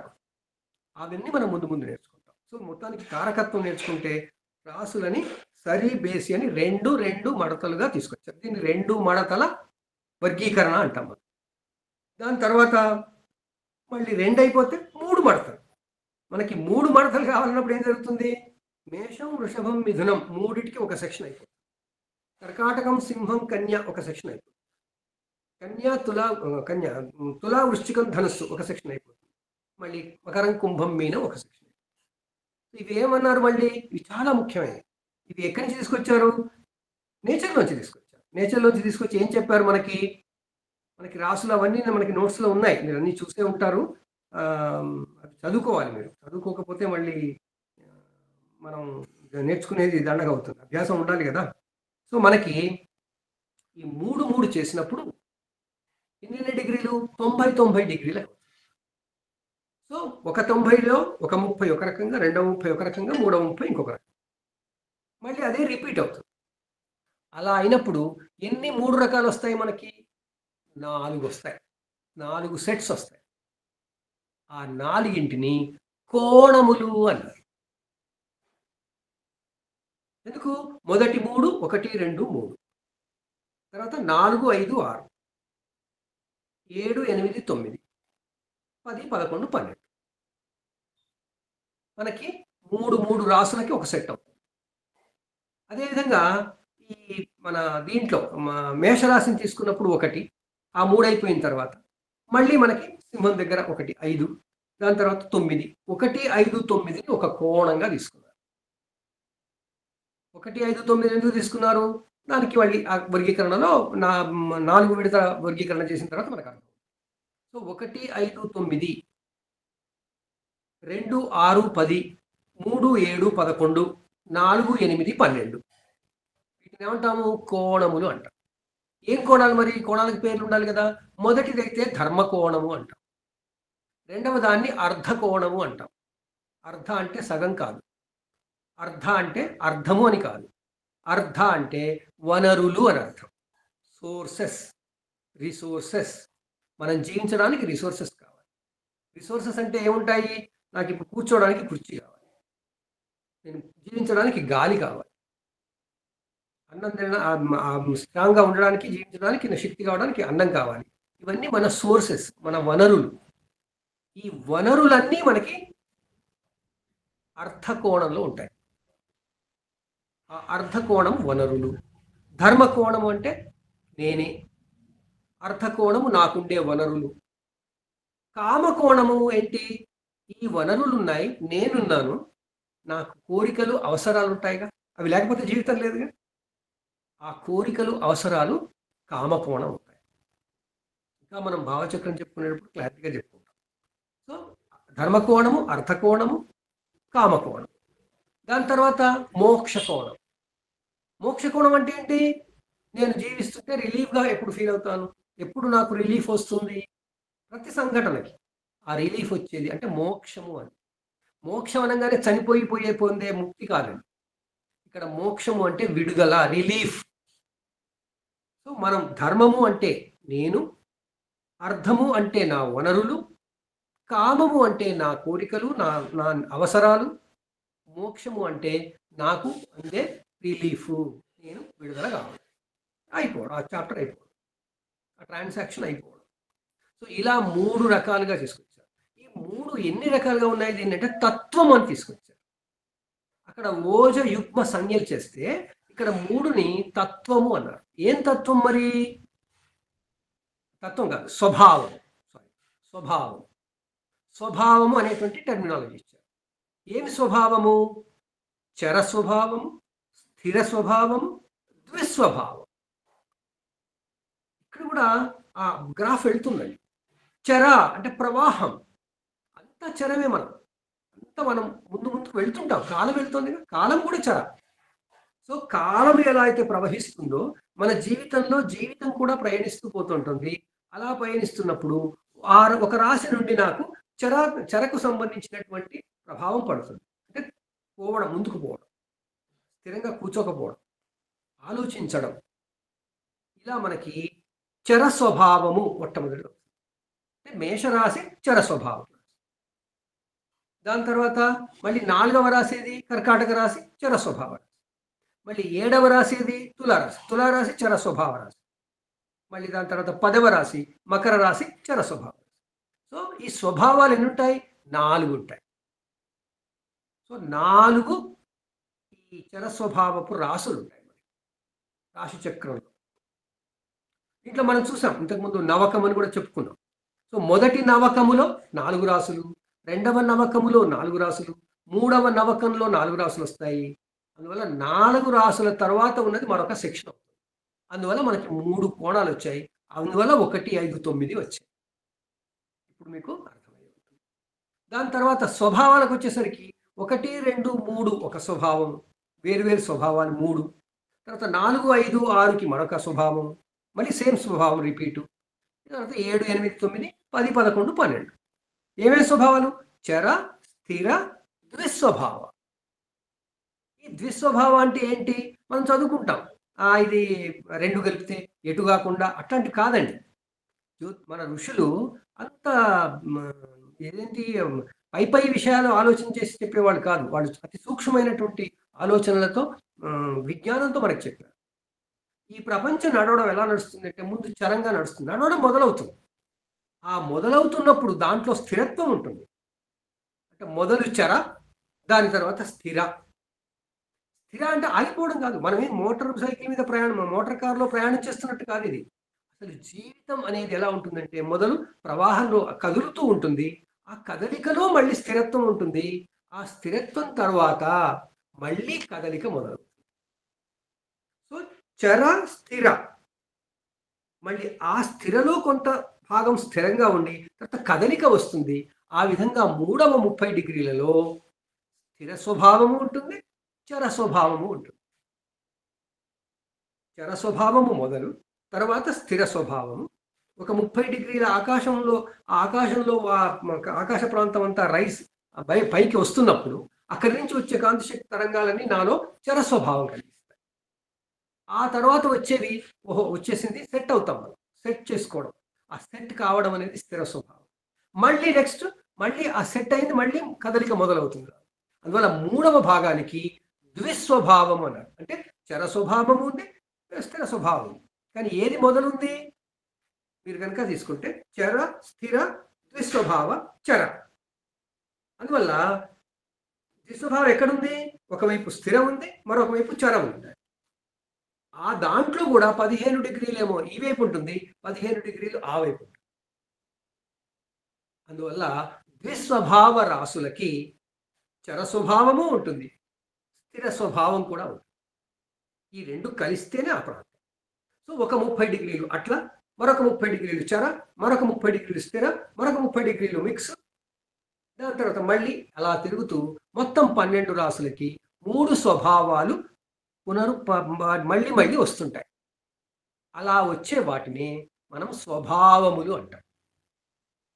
మనకి అది కారకత్వం ఎలా అర్థం చేసుకోవాలనే విషయంలో పోయినప్పుడు ఉదాహరణగా చెప్తాం. చర స్వభావంలో ఏం జరుగుతుంది? చురుకుదనం ఉంటుంది, కదలిక ఉంటుంది. మనం అందరం మాట్లాడుతున్నాం, నేను మాట్లాడుతున్నాను, మీరు వింటున్నారు. మీరు వింటున్నారు అంటే ఏం చేస్తున్నారు? మీలో కదలిక ఉంది కదా. నేను మాట్లాడే పదాల ఆధారంగా, ఆ పదాలు మీకు అర్థమయ్యే ఆధారంగా మీలో స్వభావం కదులుతోంది, స్థిరంగా లేదు. స్థిరంగా ఎప్పుడుంది? జ్యోతిష పాఠం వింటున్నాము అన్నదానికి స్థిరంగా ఉంది. అర్థమవుతుంది అనుకుంటా. సో ఇప్పుడు మనకి మనలోనే చర స్వభావం ఉంది. నేను ఇప్పుడు పాఠం చెప్పుకుంటుంటే నేను చెప్పడంలో చరం ఉంది. మీరు వినడంలో చరత్వం ఉంది. కానీ మనం దేని గురించి? జ్యోతిషం గురించి కాబట్టి అది స్థిరమైంది. మళ్ళీ ఈ స్థిరమైంది ఒక జ్యోతిషమే వింటున్నాను కాదుగా, మళ్ళీ జ్యోతిషంలో మళ్ళీ నేను ఇంకేదో మాటలు చెప్తున్నాను, ఇంకేదో చెప్తున్నాను, మళ్ళీ స్థిర వచ్చేస్తాయి. ఇలా చర స్వభావము స్థిర స్వభావము దుస్వభావములతో మన పాఠం జరిగేంతసేపు 12 రాసుల్లో వెళ్ళిపోతూనే ఉంటాం. ఆ విధంగా చర స్వభావము, స్థిర స్వభావము, తర్వాత ద్విస్వభావం. ఇప్పుడు మీరు సముద్రం దగ్గర కూర్చున్నారనుకుందాం. ఒక అలను గమనించండి. సముద్రంలో ఆ అల ముందు నీళ్ళ పై లెవెల్లో ఉండి ఆ ఉపరితలాన్ని నుంచి ఆ అల ఇట్లా పైకి లేస్తుంది. పైకి లేచి ఒక పాయింట్ దగ్గరికి వెళ్ళి మళ్ళీ కిందికి వస్తుంది, మళ్ళీ పైకి లేస్తుంది. ఈ అల మామూలుగా వచ్చేది చర స్వభావము. అది పైకి ఎక్కుతుంది, ఎక్కి ఎక్కడ టాప్ పాయింట్కి వెళ్తుందో అక్కడ స్థిర, మళ్ళీ అక్కడి నుంచి కిందకి దూకడం మళ్ళీ చర, మళ్ళీ స్థిర. చర స్థిర దుస్వభావ ఒక అలలాగా వెళుతుంటుంది. అలలు గుర్తుపెట్టుకోండి. సో మన జీవితంలో ప్రతి సంఘటన, ప్రతి విషయంలోనూ ఇవి సహజంగా వచ్చిపోతుంటాయి. ఎత్తుపల్లాలు అంటాం. ప్రతి దాంట్లోనూ ఉంటాయి, ప్రతి విషయంలోనూ ఉంటాయి. ఇవి మారవు, రాశి కారకత్వాలు కాబట్టి మారవు. సో ఆ విధంగా మనకి చర స్థిర ద్విస్వభావ అని ఉంటాయి. ఇంకా మరి 3 రకాలుగా ఇంకేమేమి ఉంటాయి? చాలా చెప్పుకుంటూ వచ్చారు. దాంట్లో మీకు నోట్స్ మీ దగ్గర ఉన్నట్టయితే తీసి పెట్టుకుంటే ఇంకా బాగుంటుంది. అన్నీ మర్చిపోకుండా చెప్పాలి కదా. దీంట్లో 3 దాంట్లో స్వభావము, చరస్థిర దుస్వభావం. దాని తర్వాత మనకి కాలం ఉందిగా. మనుషులకి మిగతా జీవరాశులకి తేడా ఏంటి అంటే మనం చెప్పుకున్నాం కదా, కాలజ్ఞానం అంటే నిన్న, నేడు, రేపు, అది 3. అందువల్ల ప్రకృతిలో ఉన్న 3కు సంబంధించినవన్నీ ఈ కారకత్వాల్లో వస్తాయి. సో ఆ 3ఇంటిలో కాలము కూడా ఒకటి. స్వభావం వచ్చేసింది. దాని తర్వాత కాలము అనేది వచ్చింది. కాలం ఏంటి? భూతకాలం, వర్తమాన కాలం, భవిష్యత్ కాలం, అంతే కదా. సో మనకి భూతకాలం ఏమిటి, వర్తమాన కాలం ఏమిటి, తర్వాత భవిష్యత్ కాలం ఏమిటి అని చూసినప్పుడు మనకి మేషరాశి భూతకాలం, వృషభ రాశి వర్తమాన కాలం, మిథున రాశి భవిష్యత్ కాలం. ఈ విధంగా కాలముని కూడా రాశుల్లో పెట్టేశారు. అవును, కాలంలో పెడితే నాకేంటి, ఎందుకు దాన్ని ఎలా అప్లై చేస్తాను అనే మాట వస్తుంది కదా, మనకి ఆలోచన వస్తుంది కదా.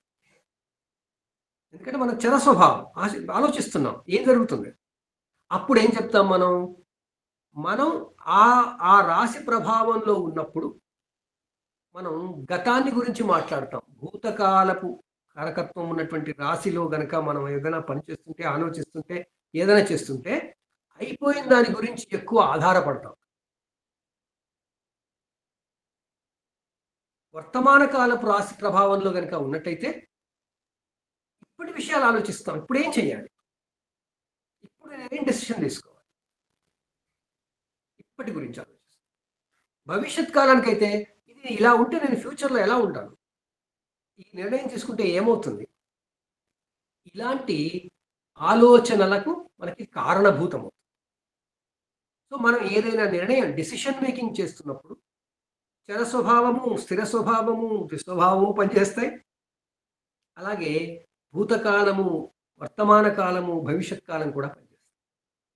ఇలా మనకి కాలాన్ని అన్వయించుకోవాల్సి వచ్చినప్పుడు ఈ రాశులకి ఈ కాలాలు మనం చెప్పుకుంటాం. దాని తర్వాత మనం లగ్న ప్రమాణం చెప్పుకున్నాం. అప్పుడు హ్రస్వము, దీర్ఘము, సమము అన్నాం. అవి 3. అప్పుడు మనం చెప్పుకున్నాం మీనమేషాలు హ్రస్వరాశులు. వాటి పక్కన ఉన్న ఇటువైపు ఉన్న వృషభం, అటువైపు ఉన్న కుంభం కూడా హ్రస్వరాశులే. అంటే ఒక 4 హ్రస్వరాశులు, ఒక 4 దీర్ఘరాశులు, ఈ మధ్యన ఉన్న 4 సమరాశులు. మధ్యన అంటే మేషం, వృషభం, తర్వాత మిథునం, కర్కాటకం, ఇక్కడ ధనుస్సు, వృశ్చికం. సెక్షన్ మీకు ఆ పాఠంలో చెప్పాను నేను. మనం గుర్తుపెట్టుకోవాలి, ఎక్కడ రాయాల్సిన పని లేదు. 12 డబ్బాలు, 12 డబ్బాలలో పైన 4 డబ్బాలు, కింద 4 డబ్బాలు, ఇటువైపు 2, ఇటువైపు 2 నిలువుగా. ఆ విధంగా చూసినప్పుడు పైన చూసిన 4 మనకి లాస్ట్కి ఉండేది మీనం అని తెలుసు. దాని తర్వాత మేషం అని తెలుసు.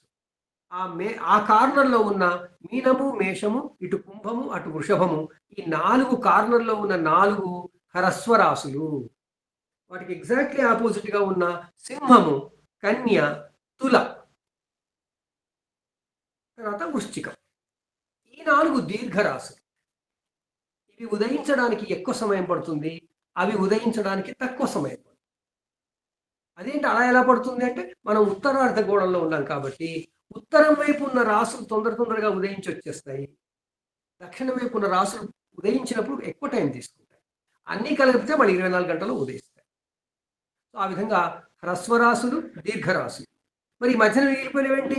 ఇక్కడ మిథునం, కర్కాటకం మిగిలింది, ఇక్కడ ధనుస్సు, మకరం, ధనస్సు మిగిలాయి. అందువల్ల మకర ధనస్సులు, మిథున కర్కాటకాలు సమరాశులు అంటారు, మీడియం అంటారు, అదంటారు ఇంగ్లీష్లో. సో ఆ విధంగా మనకి 3 రకాలుగా హ్రస్వ, దీర్ఘ, సమ, హ్రస్వ, దీర్ఘ, మధ్యమ ఏదైనా అనుకోవచ్చు. ఈ 3 రకాలుగా మనకి రాశులన్నీ వచ్చాయి. అంటే ఏం జరుగుతోంది? ఏదైనా వృశ్చిక రాశిలో జరుగుతోంది అన్నప్పుడు, వృశ్చిక రాశిలో నేను పనిచేసినా, వృశ్చిక రాశిలో నేను ఏదైనా చేస్తూ ఉన్నా, చేసినా, చేయాలనుకున్నా, దాని ఫలితం కొంచెం దీర్ఘకాలంగా వస్తుంది. నేను ఆ పని చేయాల్సి వస్తే ఎక్కువసేపు చేయాలి. మనం అందరం ఈ మధ్యన మనం ఎవరం పోవట్లే చేయటం చేస్తున్నాం కదా. మనం ఏదైనా ఆర్డర్ ఇస్తాం, పిజ్జానో ఏదో ఆర్డర్ ఇస్తాం అనుకోండి, కొరియర్ ఆర్డర్. ఈ మధ్యన మామూలే కదా మనకి. సో ఆర్డర్ ఇచ్చినప్పుడు మీరు కనుక హ్రస్వరాశి టైంలో కనుక ఆ యాక్టివిటీ జరిగితే వాడు కొరియర్ వాడు తొందరగా తీసుకొస్తాడు. అదే సమరాశిలో చేస్తున్నప్పుడు ఓకే, మీకంత లేట్ చేశాడు అనిపించదు, తొందరగా వచ్చాడు అనిపించకుండా వస్తుంది. అదే దీర్ఘరాశి కాలంలో కనుక మీరు ఆర్డర్ ఇస్తే అది ఎక్కువ టైం తీసుకుంటారు. మీరు ఇంకా ఎదురు చూస్తారు, ఇది రాలేదు అని. ఇది లగ్న ప్రమాణాల కారణంగా మనకు వచ్చే కారకత్వం. అర్థమవుతుంది కదా? ఇలా మనం అర్థం చేసుకుంటేనే ఈజీగా గుర్తుండిపోతాయండి. సో ఆ విధంగా మనకి ఈ కాలానికి సంబంధించి వచ్చాయి. సో మనకి స్వభావము, చర, స్థిర, ద్విస్వభావాలు, కాలము, భూతకాలం, భవిష్యత్ కాలం, వర్తమాన కాలం. సో ఇవి గుర్తుపెట్టుకోవాలి. మేషం నుంచి భూతకాలం మొదలవుతుంది. సేమ్ భూత, భవిష్యత్, వర్తమాన, అదే ఆర్డర్ కదా. భూత, భవిష్యత్, వర్తమాన, భూత, భవిష్యత్, వర్తమాన, భూత, భవిష్యత్, వర్తమాన. సో ఆటోమేటిక్గా మనకి ఈ లాస్ట్ వచ్చేది ఏంటి? మనకి మీనరాశి ఏమవుతుంది? భవిష్యత్ కాలం అవుతుంది. మనకి మీనరాశి భవిష్యత్ కాలం అయిపోతుంది. ఎందుకంటే అది కాగానే భూతకాలం. సో ఈ విధంగా భూత, భవిష్యత్, వర్తమాన కాలములని రాసుల్లోకి దింపేశాం. ఎందుకు? మనకి జరిగే సంఘటనలకు సంబంధించిన దానికి అన్వయం చేసుకోవాలి. ఇది ప్రకృతిలో ఉండేది. ఈ కాలం ఎప్పుడు మారదు, స్టాటిక్కే కదా. అందువల్ల స్థిర జ్యోతిష్యులైనటువంటి రాసులకి ఆపాదించాం. సో అందువల్ల బట్ మనకు తెలుసు, మేషరాశిలో అయితే ఏ కాలం, వృషభ రాశిలో అయితే ఏ కాలం, మిథున రాశిలో అయితే ఏ కాలం తెలుసు. కాబట్టి దానికి తగ్గట్టుగా మన జీవన విధానంలో ఏదైనా మార్పులు చేసుకోవచ్చు. ఇక్కడ ఫ్రీ విల్ వస్తుంది. దాని తర్వాత మనకి ధాతువులు అని ఉన్నాయి. ధాతువులు అంటే ఈ ప్రకృతిలో ఉన్న అన్ని కూడా 3 రకాలుగా విభజించబడ్డాయి. జీవ, ధాతు, మూల. మూల అంటే రూట్స్ అండి, భూమి లోపల ఉంటాయి రూట్స్. సో అందువల్ల మూలాలు అని అర్థం, కార్నర్ కాదు, మూలములు అని అర్థం, రూట్స్. సో వస్తువులన్నీ, ఈ సృష్టిలో ఉన్న వస్తువులన్నీ కూడా ఏదైనా అనుకునేవి కూడా మూలములు కొన్ని ఉంటాయి, ధాతువులు కొన్ని ఉంటాయి, జీవములు కొన్ని ఉంటాయి. జీవము అంటే యాక్టివిటీగా కనపడేవి, స్థావర జంగమాలు అంటాం మనం. ఆ విధంగా ఈ రకంగా కూడా రాసులని విభజించారు.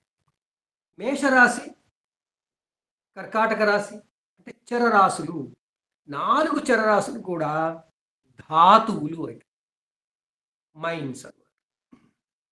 ఇక్కడ ఖనిజాలు ఉంటాయి లోపల. అదేవిధంగా వృషభము, సింహము, తర్వాత వృశ్చికము, తర్వాత కుంభం, ఇవి మూలములు అంటే రూట్స్.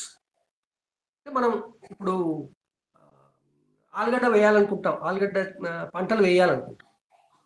ఆలుగడ్డ పంటలు వేయాలంటే ఏ టైంలో నేను వేస్తే బాగుంటుంది అంటే, మూలం అనేటువంటి కేటగిరీ అయినటువంటి రాసులప్పుడు కనుక నేను నాటు పెట్టినట్టయితే నాకు మంచి ఫలితాలు వస్తాయి. నేను మైనింగ్ ఏదైనా చేద్దాం, అప్పుడు ధాతువులకు వెళ్ళాలి. నేను యాక్టివిటీ, లైఫ్ యాక్టివిటీ ఏదైనా చేద్దాం అనుకో, చెట్లు పెట్టాలనుకుంటున్నాను, మామూలుగా చెట్లు, అవి జీవ అనేది. సో ఈ విధంగా మనకి ధాతురాశులు, మూలరాశులు, జీవరాశులు అని ఉంటాయి. ఇది ఒక కేటగిరీ, ఒక కారకత్వం.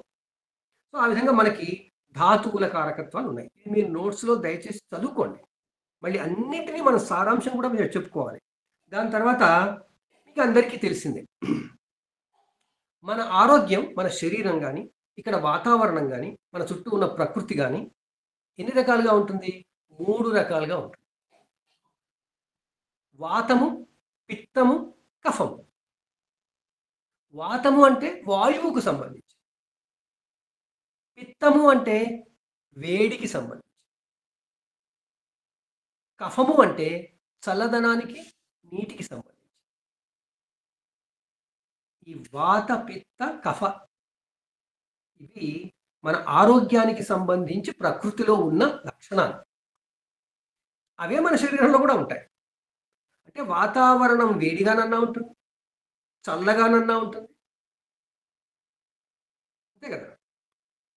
లేకపోతే గాలి గాలి రావడంగానే ఉంటుంది, గాలి మాత్రం రావడం. చల్లగా ఉండొచ్చు, వేడిగా ఉండొచ్చు, కానీ గాలులు ఉంటాయి. సో అట్లా మనకి బయట ప్రకృతి ఎలా ఉందో, మన శరీరంలోని యొక్క అన్ని విషయాల్లోనూ మనకి వాత, పిత్త, కఫాలు ఉంటాయి. మనది సప్తధాతువులతో చేయబడ్డ శరీరం కదా. ఈ సప్తధాతువులకి ప్రకృతిలోంచి 3 వచ్చేస్తుంటాయి. 7ంటికి ఈ 3 వచ్చి కలుస్తాయి. 3 రకాలుగా ఉంటాయి. మళ్ళీ దాంట్లో వాత, పిత్త, కఫ ఇవి ఒక ప్రపోర్షన్లో ఉండాలి ఎప్పుడు ఒక బాడీలో. ఒక బాడీలో ఒక ప్రపోర్షన్లో ఉంటే, ఏ ప్రపోర్షన్లో ఉంటే ఆ బాడీ అన్ని రకాలుగా వాతావరణానికి, అంటే ఈ వాతావరణానికి, బయట ఉన్న క్లైమేట్కి, తాను ఉన్న చోట ఉన్న వాతావరణానికి సమతుల్యత ఉంటుందో దాన్ని ఆరోగ్య స్థితి అంటాం. మనం ఆరోగ్యంగా ఉండాలి అంటే మన శరీరంలో, మన శరీరానికి తగ్గట్టుగా వాతము, పిత్తము, కఫము ఒక ప్రపోర్షన్లో ఉండాలి, ఒక పరిమితుల్లో ఉండాలి, లేదా అనుపాతము, నిష్పత్తిలో ఉండాలి. అది బయట పరిస్థితి అనుకోండి, మనలో పరిస్థితి అనుకోండి, మనం తిన్న విషయాల ఆహారం కారణంగా అనుకోండి, అప్పుడు ఏదైనా ఎక్కువైతే దాన్ని దోషము అంట. ఎక్కువ తక్కువైతే అంటే నా శరీరంలో వాతము, పిత్తము, కఫము XYZ ప్రపోర్షన్లో ఉండాలి. ఆ XYZ ప్రపోర్షన్లో ఉన్నప్పుడు ఆరోగ్యంగా ఉంటాను. Z ఉండవలసిన దానికన్నా Z-1 అయిందనుకోండి, కఫము అనేది వచ్చింది, అది కఫ దోషము అంటాం. దోషము అంటే ఏంటి? మనం చెప్పుకున్నాం, అసమతుల్యత, ఇంబ్యాలెన్స్. సో దోషము వచ్చినప్పుడు అనారోగ్యం కలుగుతుంది. అందువల్ల మనకి వాత, పిత్త, కఫముల దోషములు అంటాం. దోషము అంటే ఏంటి? అది ఉండకూడని ఉన్నదని కాదండి, ఉండవలసింది ఉండలేదు, ఉండవలసినంత ఉండలేదు. అది ఎక్కువైనా ఉండొచ్చు, తక్కువైనా ఉండొచ్చు. ఆ వాత, పిత్త, కఫములు మన శరీరంలో మన తత్వానికి సంబంధించి ఉంటాయి. మనం అంటాం కదా, నాది వాత శరీరం అండి, నాది పిత్త శరీరం అండి, నాది బాగా అసలు తడిని ఆపుకోలేనండి, నాకు ఎప్పుడు కావాలి, నీళ్ళు కావాలండి అంట కఫం. ఈ నీటిది ఎక్కువైతే, మనకి చలికాలం అది ఎక్కువైతే మనలో మళ్ళీ దమ్ము రావడం, అసలుగా ఆలిపోయేది అంటారు కదా, అవన్నీ రోగాలు రావడం జరుగుతుంది. ఆ విధంగా మరి పిత్తం ఎక్కువైతే అజీర్ణాలు, అరగడానికి సంబంధించినవి అవుతాయి. ఆ పిత్తము నుంచే పైత్యం వచ్చింది. ఈ పిత్తం అనే శబ్దం నుంచి పైత్యం వచ్చింది. ఇక పైత్యం వరకు మీకు అందరికీ తెలిసిందే, వాడిదో పైత్యం అంటాం. అంటే ఏంటి అర్థం? అతనిలో ఉన్న ఆ వేడి అనేది అలా ఉంటుంది అని చెప్పడానికి పైత్యం అంటాం. పైత్యము అంటే పిత్తము నుంచి వచ్చింది. పిత్తము అంటే ఉండవలసిన వేడి. సో వాటిలో ఉన్న ఆ వేడిది, ఆ చురుకుదనంలో మనం అనుకున్న దానికన్నా ఎక్కువనో తక్కువనో అది వాడి పైత్యం అంటాం. ఇలా వాత, పిత్త, కఫములు అనేటువంటి 3 రకాలుగా 3 ఫోల్డ్, అంటే 3 మడతల క్లాసిఫికేషన్లో మనకి ఇవి జరుగుతాయి. దీంట్లో ఏది ఏమిటి అంటే, మళ్ళీ ఈ కోణములు ఉన్నాయి కదా 3 కాబట్టి కోణాలు చూసుకో. కోణాలు ఏంటి? కర్మకోణం, అర్థకోణం, కామకోణం, మోక్షకోణం. ఇవి రాశి చక్రంలో మేషము, సింహము, ధనుస్సు. ఈ రాశికారకత్వాలు కాబట్టి మేషము, సింహము, ధనుస్సులు పిత్తము అన్నారు. గమనించండి, మేషరాశి, సింహరాశి, ధనురాశి, ఇది పిత్తము, పిత్త కారకత్వం. దాని తర్వాత దాని పక్కన ఇది వృషభము, వాతం. ఇక్కడ ఈ కోణాల లెక్క కొన్ని చోట్ల ఉన్నా మళ్ళీ కొన్ని చోట్ల పోయింది. ఇప్పుడు ఇక్కడ ఏం జరిగింది? వృషభము, మిథునము రెండు వాతమే, కర్కాటకము కఫము. దాని తర్వాత మళ్ళీ కింద కన్య, తులలు మళ్ళీ వాతమే. వాతం 4 వచ్చేసాయి. ఇక ఇటువైపు వాతం ఇంకొకటే ఉంటుంది. దాంట్లో మళ్ళీ ఉష్ణము, శీతలము, సమశీతలం అని కూడా ఉంటాయి. అది నేను నోట్స్లో ఇచ్చాను, చూసుకోండి. దాని తర్వాత ఈ జలతత్వం అయినటువంటి వృశ్చికం, జలతత్వం అయినటువంటి కర్కాటకం, జలతత్వం అయినటువంటి మీనం. ఈ తత్వాలకు మనం ఇంకా పోలేదు కదా, అది చెప్పుకున్నాం తర్వాత. ఇవి కఫము. సో ఆ విధంగా వాత, పిత్త, కఫములు 3 మడతల విధానంలో రాసుల కారకత్వం. దీంట్లో మకరం మళ్ళీ వాతం, కుంభం మళ్ళీ కఫం, పిత్తం అంటే మన ధనుసు ఎలాగ ఉంది. ఆ తర్వాత అతి ముఖ్యమైనది మానవ జీవితంలో, అసలు అది లేకుండా మనం మన మన మన జీవితం అలా ఉండనే ఉండదు. కాబట్టి మన జీవితం అంతా ఉండడానికి ఆధారమయ్యేవి 3 గుణాలండి: సత్వగుణం, రజోగుణం, తమోగుణం. ఇవి కూడా రాసులకి ఆపాదించాలి. సో ఏ రాసులు ఏమిటి మరి? మనకి సత్వగుణ రాసులు. ఇక్కడ ఏం జరిగిందంటే ఈ ఋషులు రకరకాలుగా చెప్పుకుంటూ వచ్చారు. స్థూలంగా ఒకటి అనిపించినా దీనికి రకరకాలుగా చెప్పుకుంటూ వచ్చారు. ఇది ఎందుకు అంటే వాళ్ళ రీసెర్చ్లో ఈ రాసులకి రిప్రజెంటేటివ్స్ అయినటువంటి గ్రహాలకు సంబంధించి కూడా దీంట్లో పెట్టుకొచ్చారు. అదంతా మన గ్రహ కారకత్వాలు చెప్పినప్పుడు చెప్పుకున్నాం. ఇప్పుడు ఒక రాశి మనకి సత్వగుణపు రాశి, రజోగుణపు రాశి, తమోగుణపు రాశి. ఈ సత్వ, రజస్తమో గుణాలంటే ఏంటి మరి? అవి ఏంటి అంటే చాలా ముఖ్యమైనది. ఇది మనకు తెలియకుండా మన అంతర్లీనంగా ఉండేది. సత్వగుణము, రజోగుణము, తమోగుణము. సత్వగుణం అంటే సాత్వికము, చాలా స్మూత్గా. దాని తర్వాత బ్యాలెన్స్డ్గా, ఆలోచన విధానం బ్యాలెన్స్డ్గా ఉండాలంట. అలాంటి స్వభావాన్ని మనకి కలిగించడానికి ఏ రాసులు సత్వగుణ రాసులు అన్నారు. వాళ్ళు ఏం చెప్పుకొచ్చారు? కర్కాటక సింహరాశులు, ధనురాశి, మీనరాశి. ఈ 4 సత్వగుణ ప్రధాన రాశులు. దాని తర్వాత రజోగుణం. రజోగుణం అంటే ఏం జరుగుతుంది? కొంచెం యాక్టివిటీ ఎక్కువ ఉంటుంది. కొంచెం చురుకుదనంతో, చొరవతోని ఏదో కంట్రోల్ చేయడం కోసం, నియంత్రించడం కోసం యాక్టివిటీ ఎక్కువ అవుతుంది. ఆ రజోగుణంలో మేషము, వృషభము ఈ 2 రజోగుణంగా తీసుకున్నారు. దాని తర్వాత తులారాశిని, మిథునాన్ని. మేష, వృషభ, మిథునం, తులారాశి. ఈ 4 రజోగుణ ప్రధాన రాశులు. ఏమవుతుంది?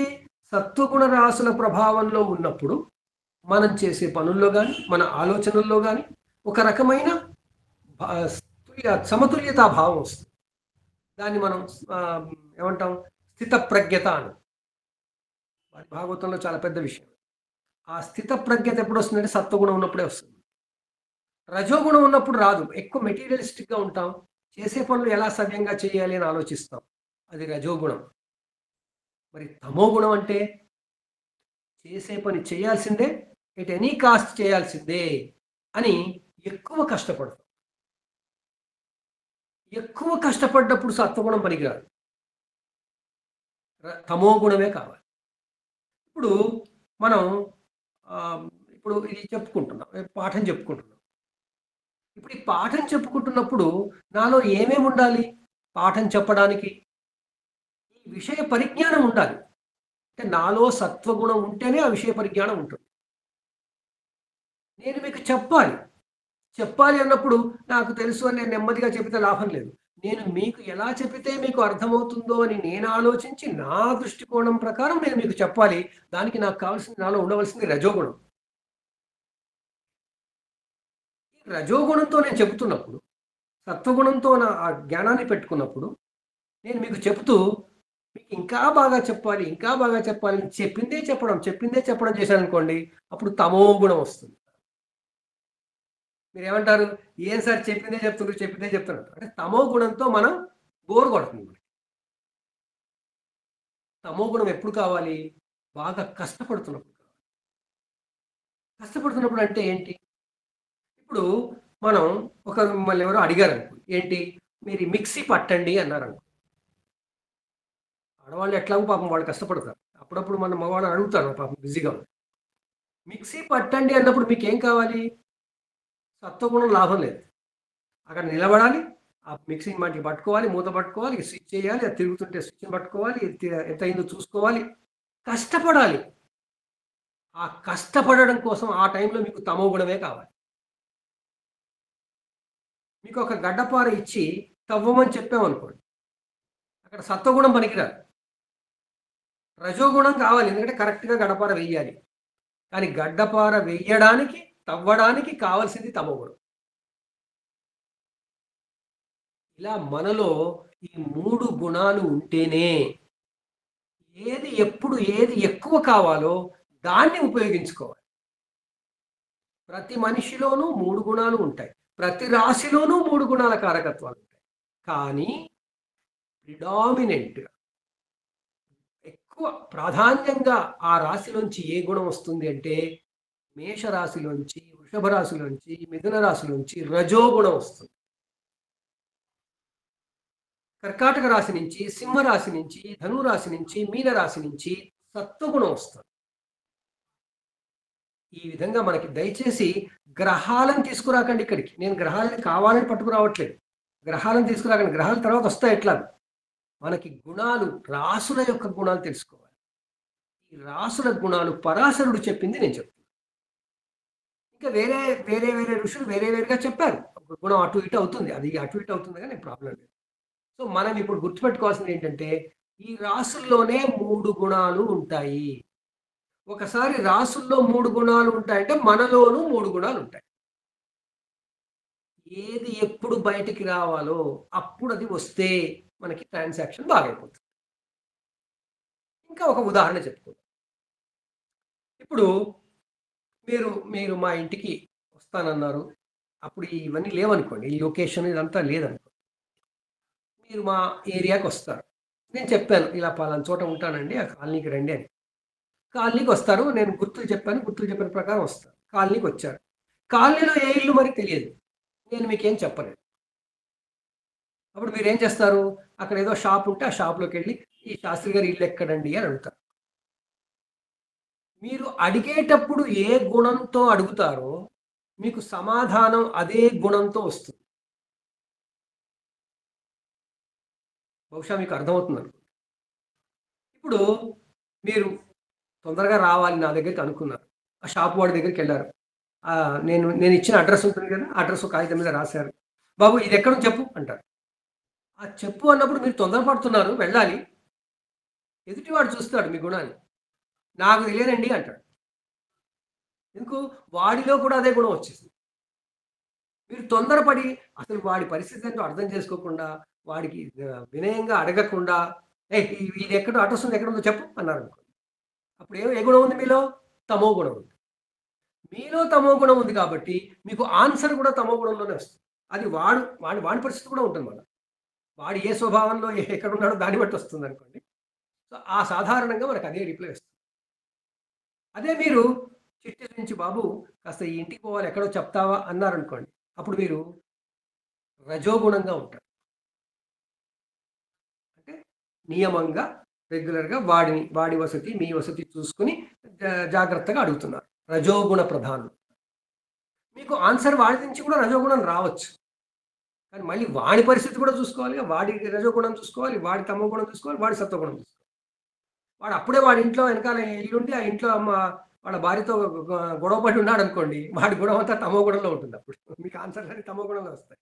మీరు సత్వగుణంలో ఉన్న అది ఆన్సర్ వస్తుంది, రజోగుణంలో అది ఆన్సర్ వస్తుంది. ఆ విధంగా మనం ఏ గుణంతో ప్రవర్తిస్తామో అది ఎప్పుడు మనం గుర్తుపెట్టుకోవాలి. ఇక సత్వగుణానికి వస్తే పట్టుకుంటారు, నిలబడతారు, వాడు మిమ్మల్ని చూస్తాడు, మీరేం అడగరు. ఇప్పుడు వాడే అడుగుతాడు, సార్ మీకు ఏం కావాలి అని. బాబు నాకు ఈ అడ్రస్ చెప్తావా అంటాం నెమ్మదిగా. వాడు అతి వినయంగా వాడి గుణాన్ని బట్టి మీకు ఆన్సర్ ఇవ్వడానికి చాలా జాగ్రత్తగా ఇస్తాడు. సత్వగుణంతో మనం కార్యసాధన ఎక్కువ చేసుకోవచ్చు. రజోగుణంతో కార్యాన్ని సాధించవచ్చు. తమో గుణంతో కార్యసాధన కష్టమవుతుంది. ఇది గుణాల యొక్క ప్రతిభ. ఈ గుణాలలో నాకు ఏ రాశి ప్రభావంలో నేను ఆ సమయానికి ఉంటానో దాని కారణంగా కదా నేను మాట్లాడేది. ఈ గుణాల ప్రకారం ఇంకా మనకి ఎలా వస్తాయి ఈ గుణాలు? ఎలా వస్తాయంటే మనం తినే ఆహారాన్ని బట్టి వస్తాయి. మనలో ఈ శరీరంలో నరాలన్నీ పనిచేయడానికి, జీర్ణ వ్యవస్థ నుంచి ఆహారం రక్తంగా మారి ఆ పూర్వ శరీరానికి వ్యాపించడానికి మనం తినే ఆహారంలో ఏ గుణం ఎక్కువ ఉంటే మనలో ఆ గుణమే వస్తుంది. అంటాం కదా, పులి కడుపున మేక పుడుతుందా అంటాం కదా, అర్థం ఏంటి అదే. సో మనకి ఏ గుణం ఉండాలనేది మన ఆహారం నిర్ణయిస్తుంది. మరి మనం జీవన సాఫల్యానికి, జీవితం సార్థకం కావడానికి ఏ గుణం ఉంటే మంచిది? రాసుల్లో ఉంది ఎలాగో, ఆ రాశి గుణం నాలో ఉంది. కానీ నాకు తెలిస్తే నేను దాన్ని నియంత్రించుకోగలను కదా. తమో గుణపు రాశి ప్రభావంలో నేనున్నానని గుర్తిస్తే నా కార్యసాధనకి సుగమం అవుతుంది, మార్గం సుగమం అవుతుంది. మనకు గుర్తు రావాలని, మనకి తెలియాలని మన ఋషులు మనం ఏ రాశి ప్రభావంలో ఉన్నామో తెలుసుకోవడానికి గుణాలు చెప్పారు. ఆ విధంగా మనకి ఈ 3 గుణాలు ఆహారం కారణంగా వస్తుంటాయి. కాబట్టి మనం ఎక్కువగా సాత్విక ఆహారం తినాలి. ఏ ఆహారం తిన్నా అది వెళ్ళేది జీర్ణకోశానికే, అక్కడి నుంచి అది జీర్ణం కావాల్సిందే. తమో గుణం పెంచే ఆహారం తిన్నట్టయితే శరీరంలోని జీర్ణ వ్యవస్థకు కష్టమే. జీర్ణమైన తర్వాత ఆ తమో గుణపు గుణాన్ని మన శరీరం అంతా వ్యాపింపజేస్తుంది. ఆ కారణంగా మన డెసిషన్ మేకింగ్లో కానీ, మన బిహేవియర్లో కానీ తమో గుణం ఎక్కువ డామినేట్ చేస్తుంది. తమో గుణం డామినేట్ చేస్తే ఏమవుతుంది? నేచర్లో ఉంది కదా, నేచర్లో తమో గుణం ఎక్కువ ఉంటే అంత కార్యసాధనకి సరిపోదు. ప్రచండమైన గాలులు వీస్తున్నాయనుకో, అప్పుడు నేచర్లో ఏ గుణం ఉన్నట్టు? తమో గుణం ఉన్నట్టు. విపరీతంగా ఎండ కాస్తుంది, ఆ ఎండకి ఏ గుణం ఉన్నట్టు? తమో గుణం ఉన్నట్టు. మనం ప్రతిదానిలోనూ గుణాన్ని చూడగలిగే సామర్థ్యం పెంచుకోవాలి. రాసుల కారకత్వాలలో మనకి గుణాలు ఆ విధంగా ఇచ్చారు. ఈ గుణాలు 3 గుణాలు, అవి సత్వ రజస్తమో గుణాలు. అవి ఎందుకు అంటే మన జీవించడానికి కావలసినవే. మంచి ఎప్పుడు సత్వగుణంగా ఉంటా అంటే లాభం లేదండి. ఎప్పుడు సత్వగుణంగా నేను కూర్చుంటానంటే నేను లేవాలి, నడవాలి, పరిగెత్తాలి కదా. పరిగెత్తాలంటే తమో గుణం కావాలి. మళ్ళీ ఆలోచించండి, తమో గుణం, సత్వగుణం, రజోగుణం అనేవి ఎంతెంత ఏ విధంగా ఉంటాయో ఆలోచించండి, స్థాయిని చూడండి. మనకు తెలిసిన విధంగా తమో గుణం అంటే మంచిది కాదు, రజోగుణం అంటే పర్వాలేదు, సత్వగుణమే ఉండాలి, అదంతా ఐడియల్ కాదు. ఇక్కడ నేచర్ను చూడాలి. స్వాభావికం, నైసర్గికం, ప్రకృతి రీత్యా ఎలా ఉంటాం మనం, అన్నీ ఉండాల్సిందే. 3 ఉండేవే, ఏది వదులుకోలేము. ఆ 3ంటిలో ఏ సమయానికి ఏది వాడుకోవాలి. నేను ఇప్పుడు తమో గుణపు ప్రాధాన్యం ఉన్నటువంటి రాశిలో, ఆ రాశి సమయంలో నేను ప్రభావంలో ఉన్నాను కాబట్టి నేను ఇప్పుడు కొంచెం నా ఫ్రీ విల్ ఉపయోగించి సత్వగుణం వాడుకున్నట్టయితే నా పనులు ఈజీగా అయిపోతాయి. లేకపోతే ఎదుటివాడి రెస్పాన్స్ మనల్ని మళ్ళీ మనకు కావాల్సిన గుణాన్ని తీసుకొచ్చేస్తుంది. వాడు సత్వ రజస్తమో గుణాల్లోనే ఉంటాడు కదా. సో ఆ విధంగా మనకి సత్వ రజస్తమో గుణాలు కారకత్వాలుగా మనకి ఇచ్చారు. ఇది 3 మడతల కారకత్వం. సో మనకి 3 మడతల్లో ఏమేం కారకత్వాలు వచ్చాయి నేను నోట్స్లో ఇచ్చాను మీకు లిస్టు. ఒకటి స్వభావము, 2 కాలము, 3 హ్రస్వదీర్ఘ సమయము, ధాతుమూల జీవ, తర్వాత ప్రకృతి ప్రకారం వాత పిత్త కఫ, అదే మళ్ళా ఉష్ణ శీతల సమశీతల, దాని తర్వాత గుణము సాత్విక రాజస తామస. ఇవి 3 మడతల కారకత్వం. దాని తర్వాత 4 మడతల కారకత్వం అంటే 1 2 3 4. మొదటిది ఏంటి? 1 2 1 2 1 2 1 2. రెండవది ఏంటి? 1 2 3 1 2 3 1 2 3. 3 మడతలు. మళ్ళీ 4 మడతలు అంటే 4 ఫోల్డ్ క్లాసిఫికేషన్ అంటారు. ఇంగ్లీష్లో కాస్త బాగా అనిపిస్తుంది. 4 ఫోల్డ్ క్లాసిఫికేషన్. ఫోల్డ్ అంటే మడత కదండి, అందుకే నేను మడత అంటాను. సో 4 మడతలు అంటే 4 రకాలుగా 12ని మనం విభాగిస్తే 3 సెక్షన్లు వస్తాయి. 2 మడతల్లో చేసినప్పుడు 6 వస్తాయి, 3 మడతల్లో చేసినప్పుడు 4 వస్తాయి, 4 మడతల్లో చేసినప్పుడు 3 వస్తాయి. ఇవేంటివి? మొట్టమొదలు చెప్పుకోవాల్సింది ధర్మ అర్థ కామ మోక్ష. సో మేషరాశి ధర్మ, వృషభ రాశి అర్ధ, మిథున రాశి కామ, కర్కాటక రాశి మోక్ష. ధర్మ అర్ధ కామ మోక్ష 1 2 3 4. 5 6 7 8 ధర్మ అర్ధ కామ మోక్ష. 9 10 11 12 ఆ ధర్మ అర్ధ కామ మోక్ష. ఇప్పుడు ధర్మ ఎక్కడ వచ్చింది? 1లో వచ్చింది, 5లో వచ్చింది, 9లో వచ్చింది. అందువల్ల దీని ధర్మ కోణము అన్న. అర్ధ వృషభంలో వచ్చింది, కన్యలో వచ్చింది, కన్యలో కాదు సింహంలో వచ్చింది. సింహంలో వస్తుంది కాదు, 2 కదా 6 కన్యలో వస్తుంది. 1 5 9 2 6 10 మకరం వస్తుంది. సో ఈ 2 అంటే వనరులకు సంబంధించింది. వనరులకు సంబంధించిన 2 6 10 అర్ధకోణం అయింది. కోరికలు అవసరాలకు సంబంధించిన మిథునం 3, 7 తుల, 11 కుంభం, ఈ 3 కామకోణం అయ్యాయి. ఇది సహజ రాశి చక్రంలో అవుతుంది. ఎందుకంటే ఇదే టెర్మినాలజీ భావచక్రంలో కూడా వస్తుంది. సహజ రాశి చక్రంలో ధర్మకోణం ఏమిటి అంటే మేష ధనుస్సు సింహరాశులు, మేష సింహ ధనుస్సు రాశులు. అర్ధకోణం ఏది అంటే వృషభం, మనకి కన్య, తర్వాత మకరం, మిథునం తర్వాత తుల, మళ్ళీ మకరం, కుంభం 3 7 11. తర్వాత కర్కాటకం 8 వృశ్చికం 12 మీనం, 4 8 12. ఇది మోక్ష కోణం. ధర్మకోణం, అర్ధకోణం, కామకోణం, మోక్షకోణం. ఈ 4 కోణాలకి 4 మడతలుగా మనం ఈ మొత్తం 12ని పెట్టుకుంటాం. సో ఇది 4 మడతల్లో మొట్టమొదటి ఒక కారకత్వం. తర్వాత అతి ముఖ్యమైనది, అన్నిటా ప్రతిసారి వాడుకునేది తత్వము అని.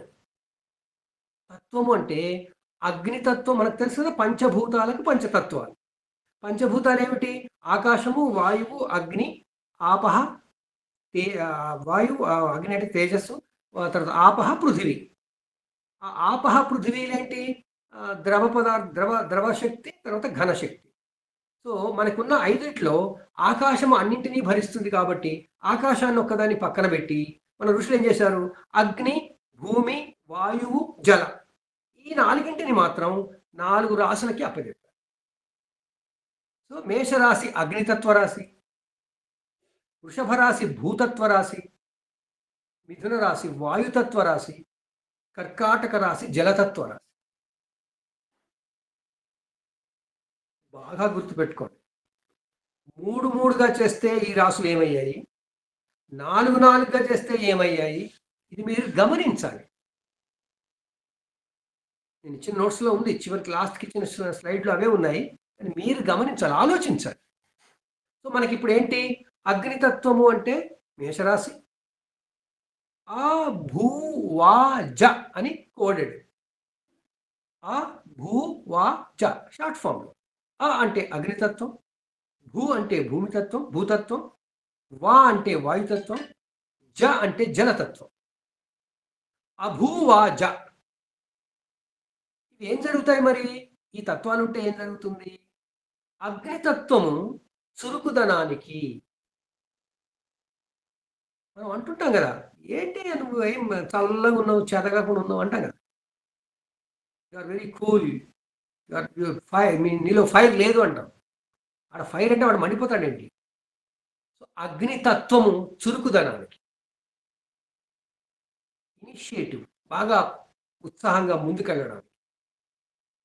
భూతత్వం ఏం చేస్తుంది? ప్రాక్టికల్గా ఉండడం. అది ఉరుకులు పరుగులు పెట్టదు. ఉరుకులు పరుగులు పెట్టేది అగ్నితత్వం. భూతత్వం ఏం చేస్తుంది? గమనిస్తుంది. ఉరుకులు పరుగులు పెట్టాలా వద్దా ఆలోచిస్తుంది. అది భూతత్వం. సో మనం అర్థం చేసుకోవడానికి బాగా అగ్రెసివ్గా ఉండడం, తొందరపడడం, లేదా అతి చురుకుగా ఉండడం అగ్నితత్వం అయితే, ప్రాక్టికల్గా ఉండడం, కాస్త ఆలోచించి అన్ని చేయడం, అలాంటివన్నీ భూతత్వంలో ఉంటాయి. మరి వాయుతత్వంలో ఏముంటాయి?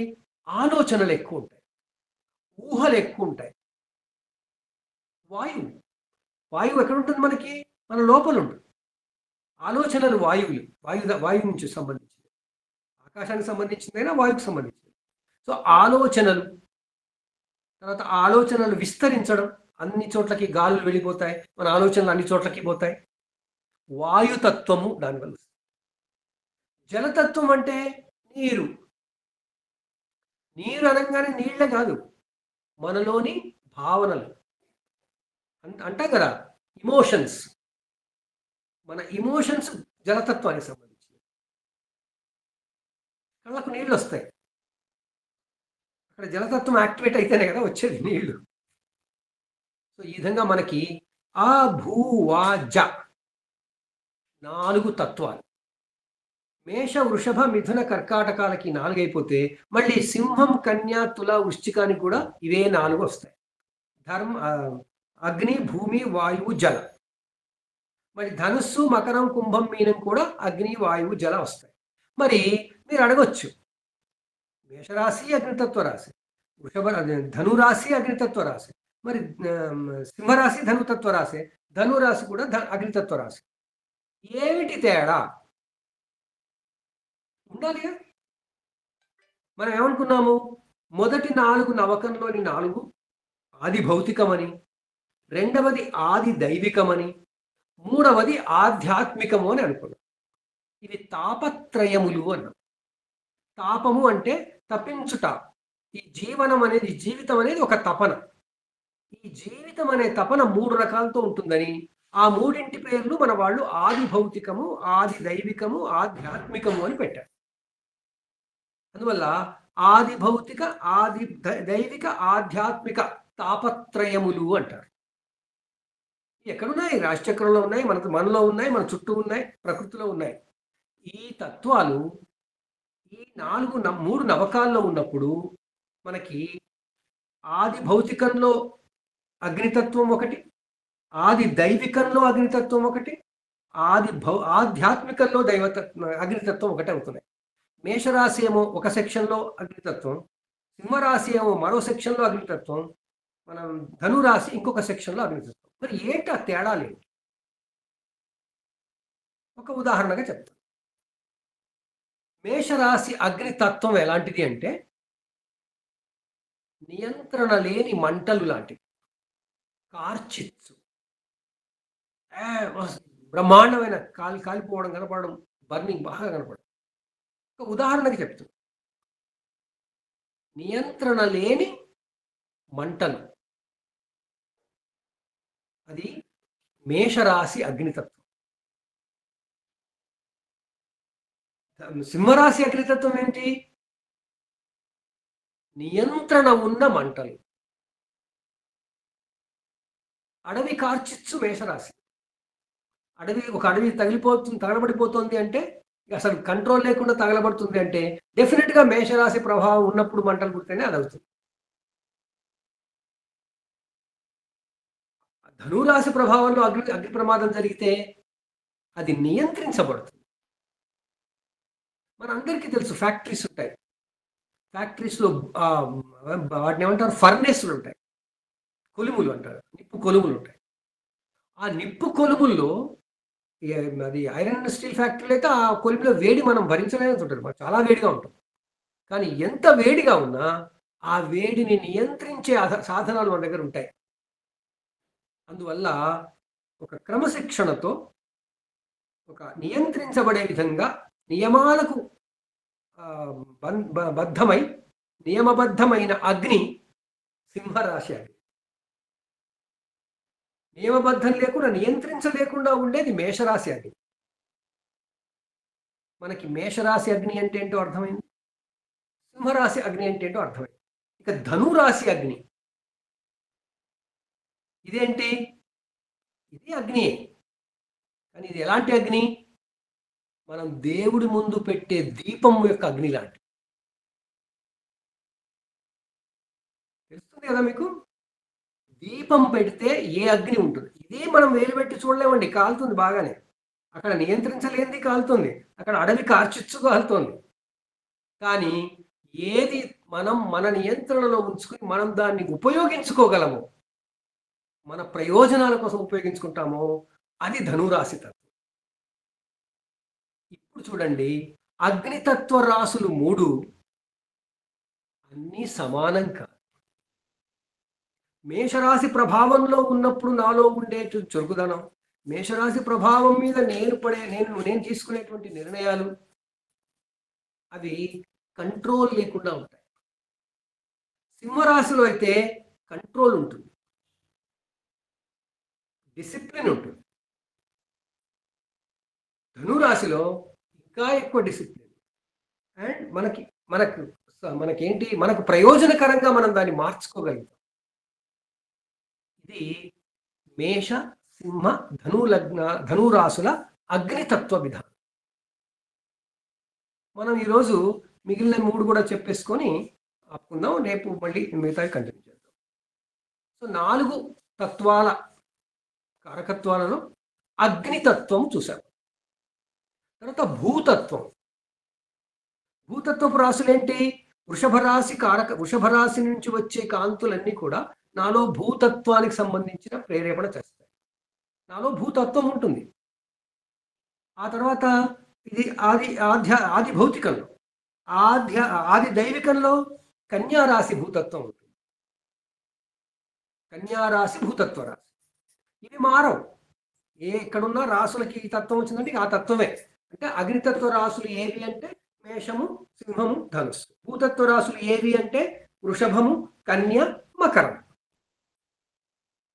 వాయుతత్వ రాసులు ఏవి అంటే మిథునము, తుల, కుంభము. జలతత్వ రాసులు ఏవి అంటే కర్కాటకము, వృశ్చికము, తర్వాత మీనం. ఇవేం మారవు. ఇంకా ఇప్పుడు నేను అగ్నితత్వం గురించి చెప్పాను, ఇప్పుడు భూతత్వం గురించి చెప్తాను. భూతత్వంలో వృషభ రాశి, భూతత్వంలో కన్యారాశి, భూతత్వంలో మకర రాశి. 3 భూతత్వాలే. వృషభ రాశి వచ్చేసి ఆది భౌతికంలోది, ఇదేమో ఆది దైవికంలోది కన్యారాశి. మకర రాశి ఏమో ఆధ్యాత్మికంలోది. ఆది భౌతికము అంటే ఉన్న దాంట్లో ఉన్నట్టుగా ఉనికి, ఆది దైవికము అంటే జీవించడానికి పరిస్థితులు, ఆధ్యాత్మికము అంటే నేను సక్రియంగా క్రియాపరత్వంతో ఉండడం, నేను పని చేయడం. యాక్షన్ అనేది ఆధ్యాత్మికం, సిచ్యుయేషన్ అనేది ఆది దైవికం, తర్వాత ఉండడం, ఫిజికల్గా ఉండడం అనేది ఆది భౌతికం. దీంట్లో వృషభ రాశి, కన్యా రాశి, మకర రాశి. వృషభం ఎద్దు, కన్య పడవలో దీపాన్ని పట్టుకుని ఒక చేత కంకి పట్టుకుని తీరానికి వెళుతున్న ఒక కన్య. మకరంలో మొసలి లేడి. వృషభ రాశి యొక్క భూతత్వం ఏమిటి అంటే ఒక ఎద్దు. ఏం చేస్తుంది అది? యజమాని చెప్పినట్టుగా పనులు వింటుంది. ఎప్పుడన్నా ఎద్దులు మనల్ని యజమానికి వ్యతిరేకంగా చేస్తాయా? చేయవు. పొడిచే ఎద్దులు ఉంటాయి, అది వాటి గుణం. కానీ సాధారణంగా ఎద్దులు పొడవు, చెప్పిన పని చేస్తాయి, పెట్టినప్పుడు తింటాయి. ఆ భూతత్వానికి అలాగే ఉంటుంది. అంటే ఎవరికైతే తాను పని చేస్తున్నప్పుడు, ఇతరుల కోసం చేస్తున్నప్పుడు, తన కోసం చేస్తున్నప్పుడు ఓకే, చేస్తాను పని, ఎంత ఇస్తే అంతే సరిపోతుందిలే నాకు అనుకుని ఎంత ఇచ్చినా తీసుకుంటాను అన్నట్టుగా చేసుకునేది భూతత్వ రాశి వృషభ రాశి.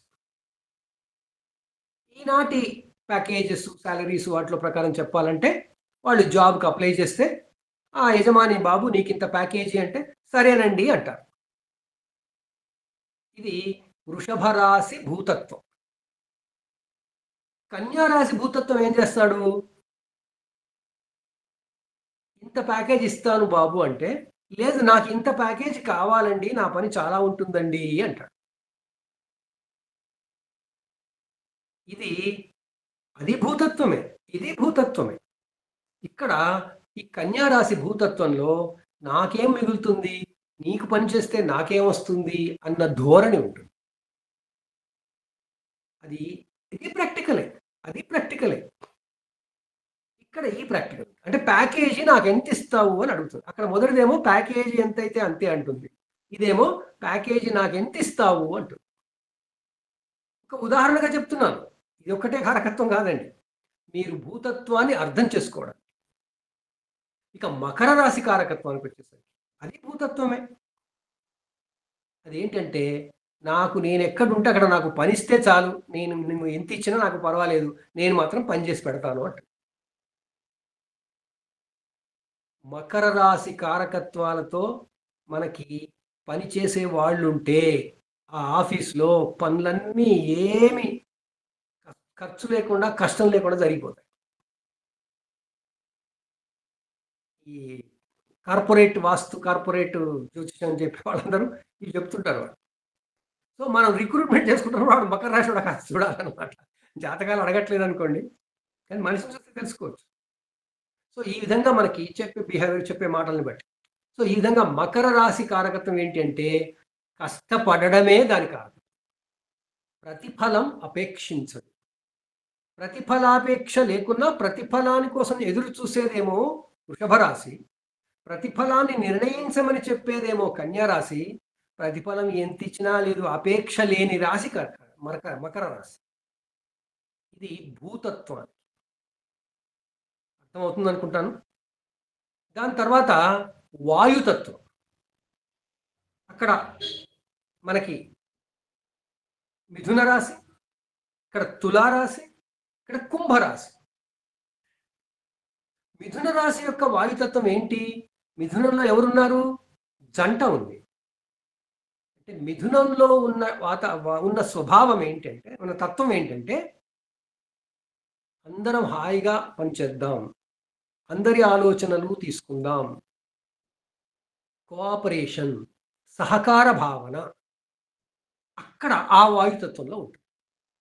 ఇప్పుడు మనందరికీ మన లైఫ్లో మనకి సహకరించే వాళ్ళు కావాలన్నప్పుడు మనకి ఏం కావాలి? వేవ్ లెంత్ కలవాలంటామా అనమా?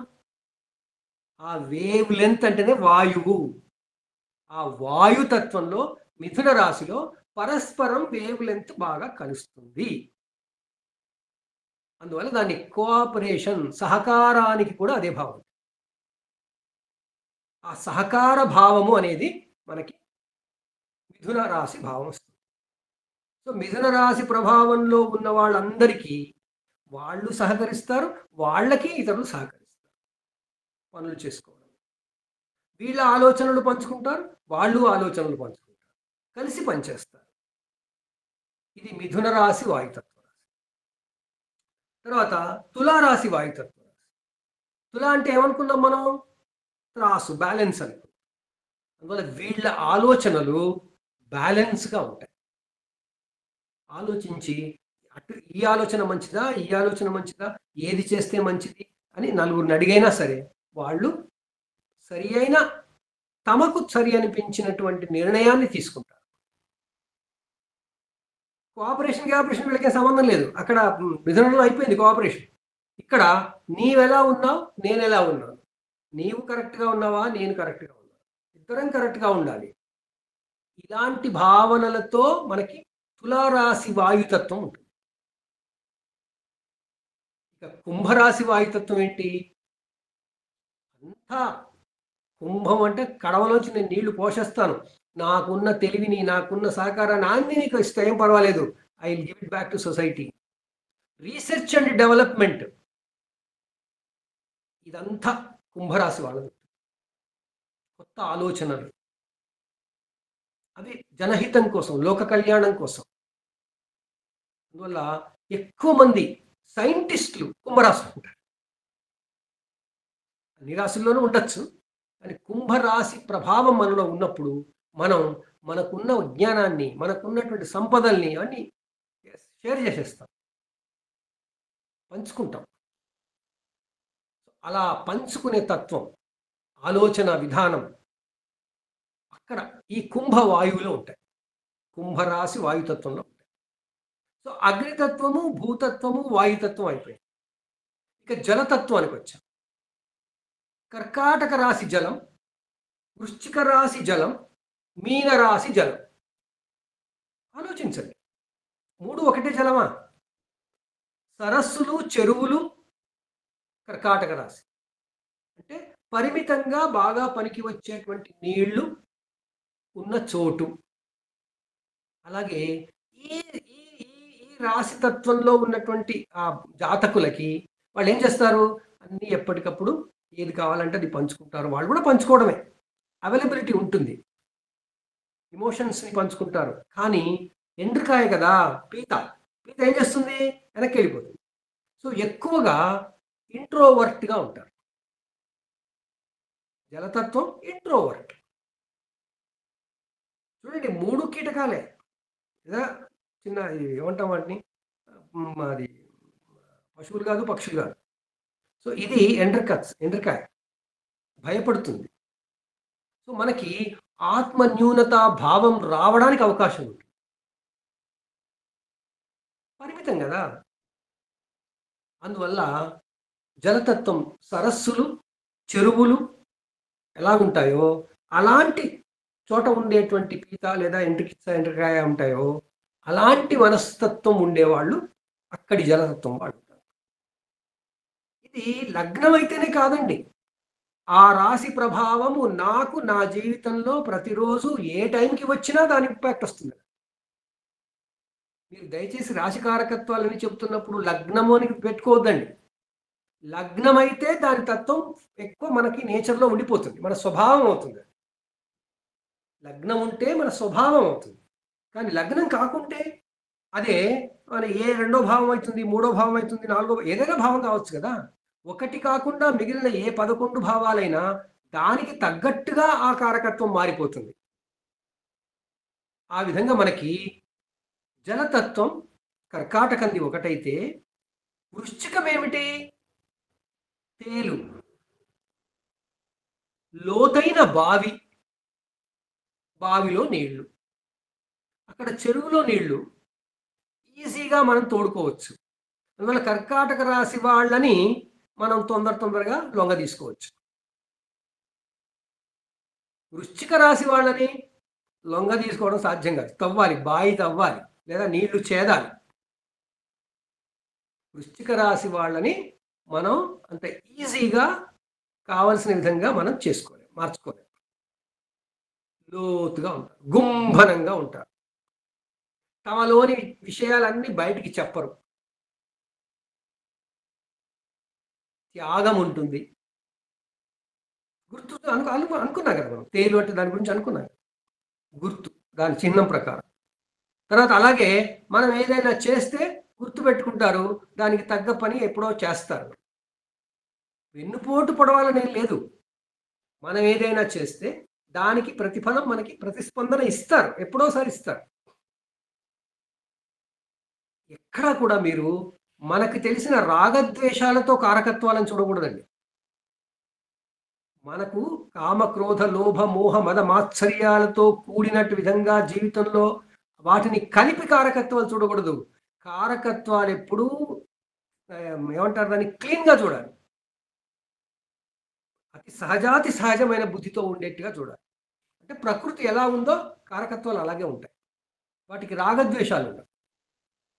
ఈ ఏమంటాం దాన్ని, మన మానవులకు ఉన్నటువంటి కొన్ని అర్థాలు, అపార్థాలు ఉండవు, రాగద్వేషాలు ఉండవు.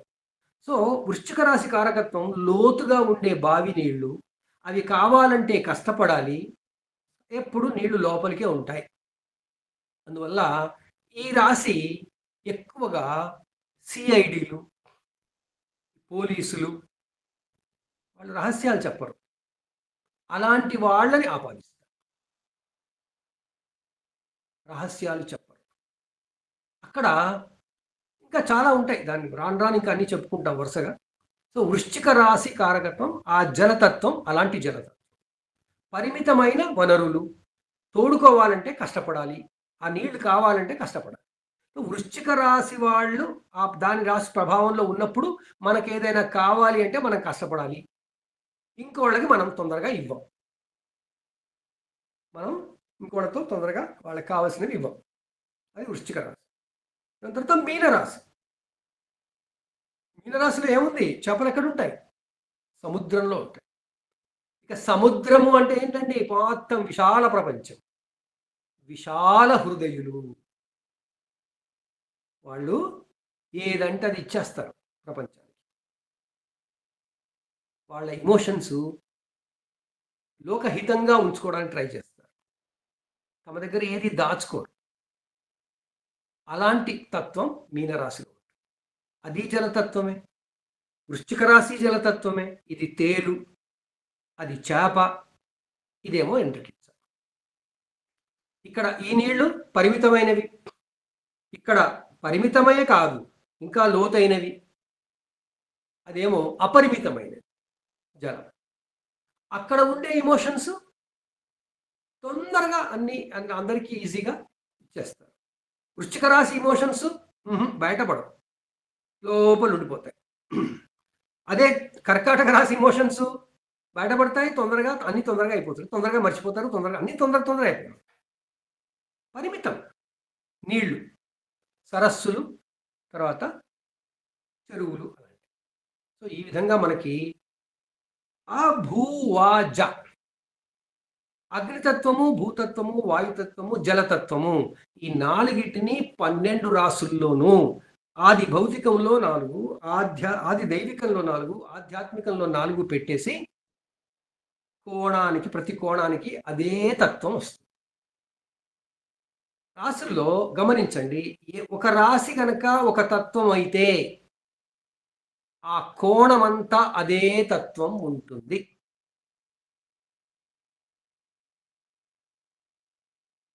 ఉంటుందా? అది గమనించండి. మేషం అగ్ని, సింహం అగ్ని, ధనుస్సు అగ్ని, వృషభం భూమి, కన్య భూమి, మకరం భూమి, వాయువు మిథునం, తులా వాయువు, కుంభం వాయువు, 3, 7, 11, 4, 8, 12 జలం. సో తత్వం ఏదైతే కోణం అదే అవుతుంది. ఇది బాగా గుర్తుపెట్టుకోవాలి. మరి కేంద్రం అయితే, కేంద్రాలు ఏవి? 1, 4, 7, 10. దానికి నెక్స్ట్ కౌంటర్ పార్ట్ ఎవరు? 2, 5, 8, 11. దాని తర్వాత 3, 2, 1, 5, 4, 5, 6, 3, 6, 10, 12. 10 కాదు, ఏదవుతుంది? 1, 4, 7, 10, 2, 5, 8, 11, 3, 6, 9, 12 సార్. 12. సో 3, 6, 9, 12 ఇవి కనుక చూస్తే వీటిల్లో 4 తత్వాలు వస్తాయి. 1 మేషం అగ్నితత్వం, 4 జలతత్వం, 7 వాయుతత్వం, 10 భూతత్వం. చూసారా? 1, 4, 7, 10లో అన్ని తత్వాలు ఉంటాయి. 1, 5, 9లో ఒకే తత్వం ఉంటుంది. ఇది ఏ భావాలైనా ఇంతే అవుతాయి. తర్వాత భావచక్రంలో కూడా ఇదే కదా స్థితి. సో మీరు గుర్తుపెట్టుకోవాల్సింది ఏంటి? ఈ కోణం, ఈ తత్వములు, ఆ స్వభావములు. ఇక్కడ నేను 3 స్వభావం చెప్తున్నా. స్వభావానికి వెళితే ఇది చర స్వభావము, సింహం స్థిర స్వభావము, ధనుస్సు ద్విస్వభావం. ఈ 3 అగ్నితత్వమే, కానీ 3 తత్వాలు వచ్చేస్తాయి. 3 స్వభావాలు వచ్చేస్తాయి. చూడండి కాంబినేషను తత్వము, ఇది స్వభావము, తర్వాత ఈ దాన్ని ఏమన్నా మనం ఇప్పుడు ఇది ఇది ఇటు వేస్తే 4 వేస్తే మళ్ళీ తత్వాలు, స్వభావాలు. సో ఈ కాంబినేషన్ గుర్తుపెట్టుకోండి. ఇది మనం పుస్తకాల్లో చదివితే లాభం లేదు, మనం ఆలోచించాలి. సో ఆలోచించి కారకత్వాల మేళవింపు చేయాలి, బ్లెండింగ్ చేయాలి. కారకత్వాలను ఎలా బ్లెండ్ చేస్తామంటే మేళవిస్తాం. అప్పుడు అన్నీ కలగలిపి చూసుకోవాల్సి వస్తుంది. సో ఈ విధంగా మనకి రాశి కారకత్వాలలో 4 ఫోల్డ్ అంటే 4 మడతల కారకత్వాలలో ధర్మార్థ కామ మోక్షాలు, ఆభూవాజ తత్వాలు చెప్పుకున్నాం. ఇంకా మిగిలినవన్నీ మళ్ళీ వచ్చే వారం చెప్పుకుందాం. దీంతో ఈనాటి క్లాస్ ముగిస్తున్నాను. అమ్మ మీరు రికార్డ్ ఆపేయచ్చు, తర్వాత మన ఏమైనా సందేహాలు అవి ఉంటే మనం తెలుసుకుందాం. ఒక 5-10 నిమిషాలు మీకు ఉన్న వాళ్ళకి ఏమైనా సందేహాలు ఇంతవరకు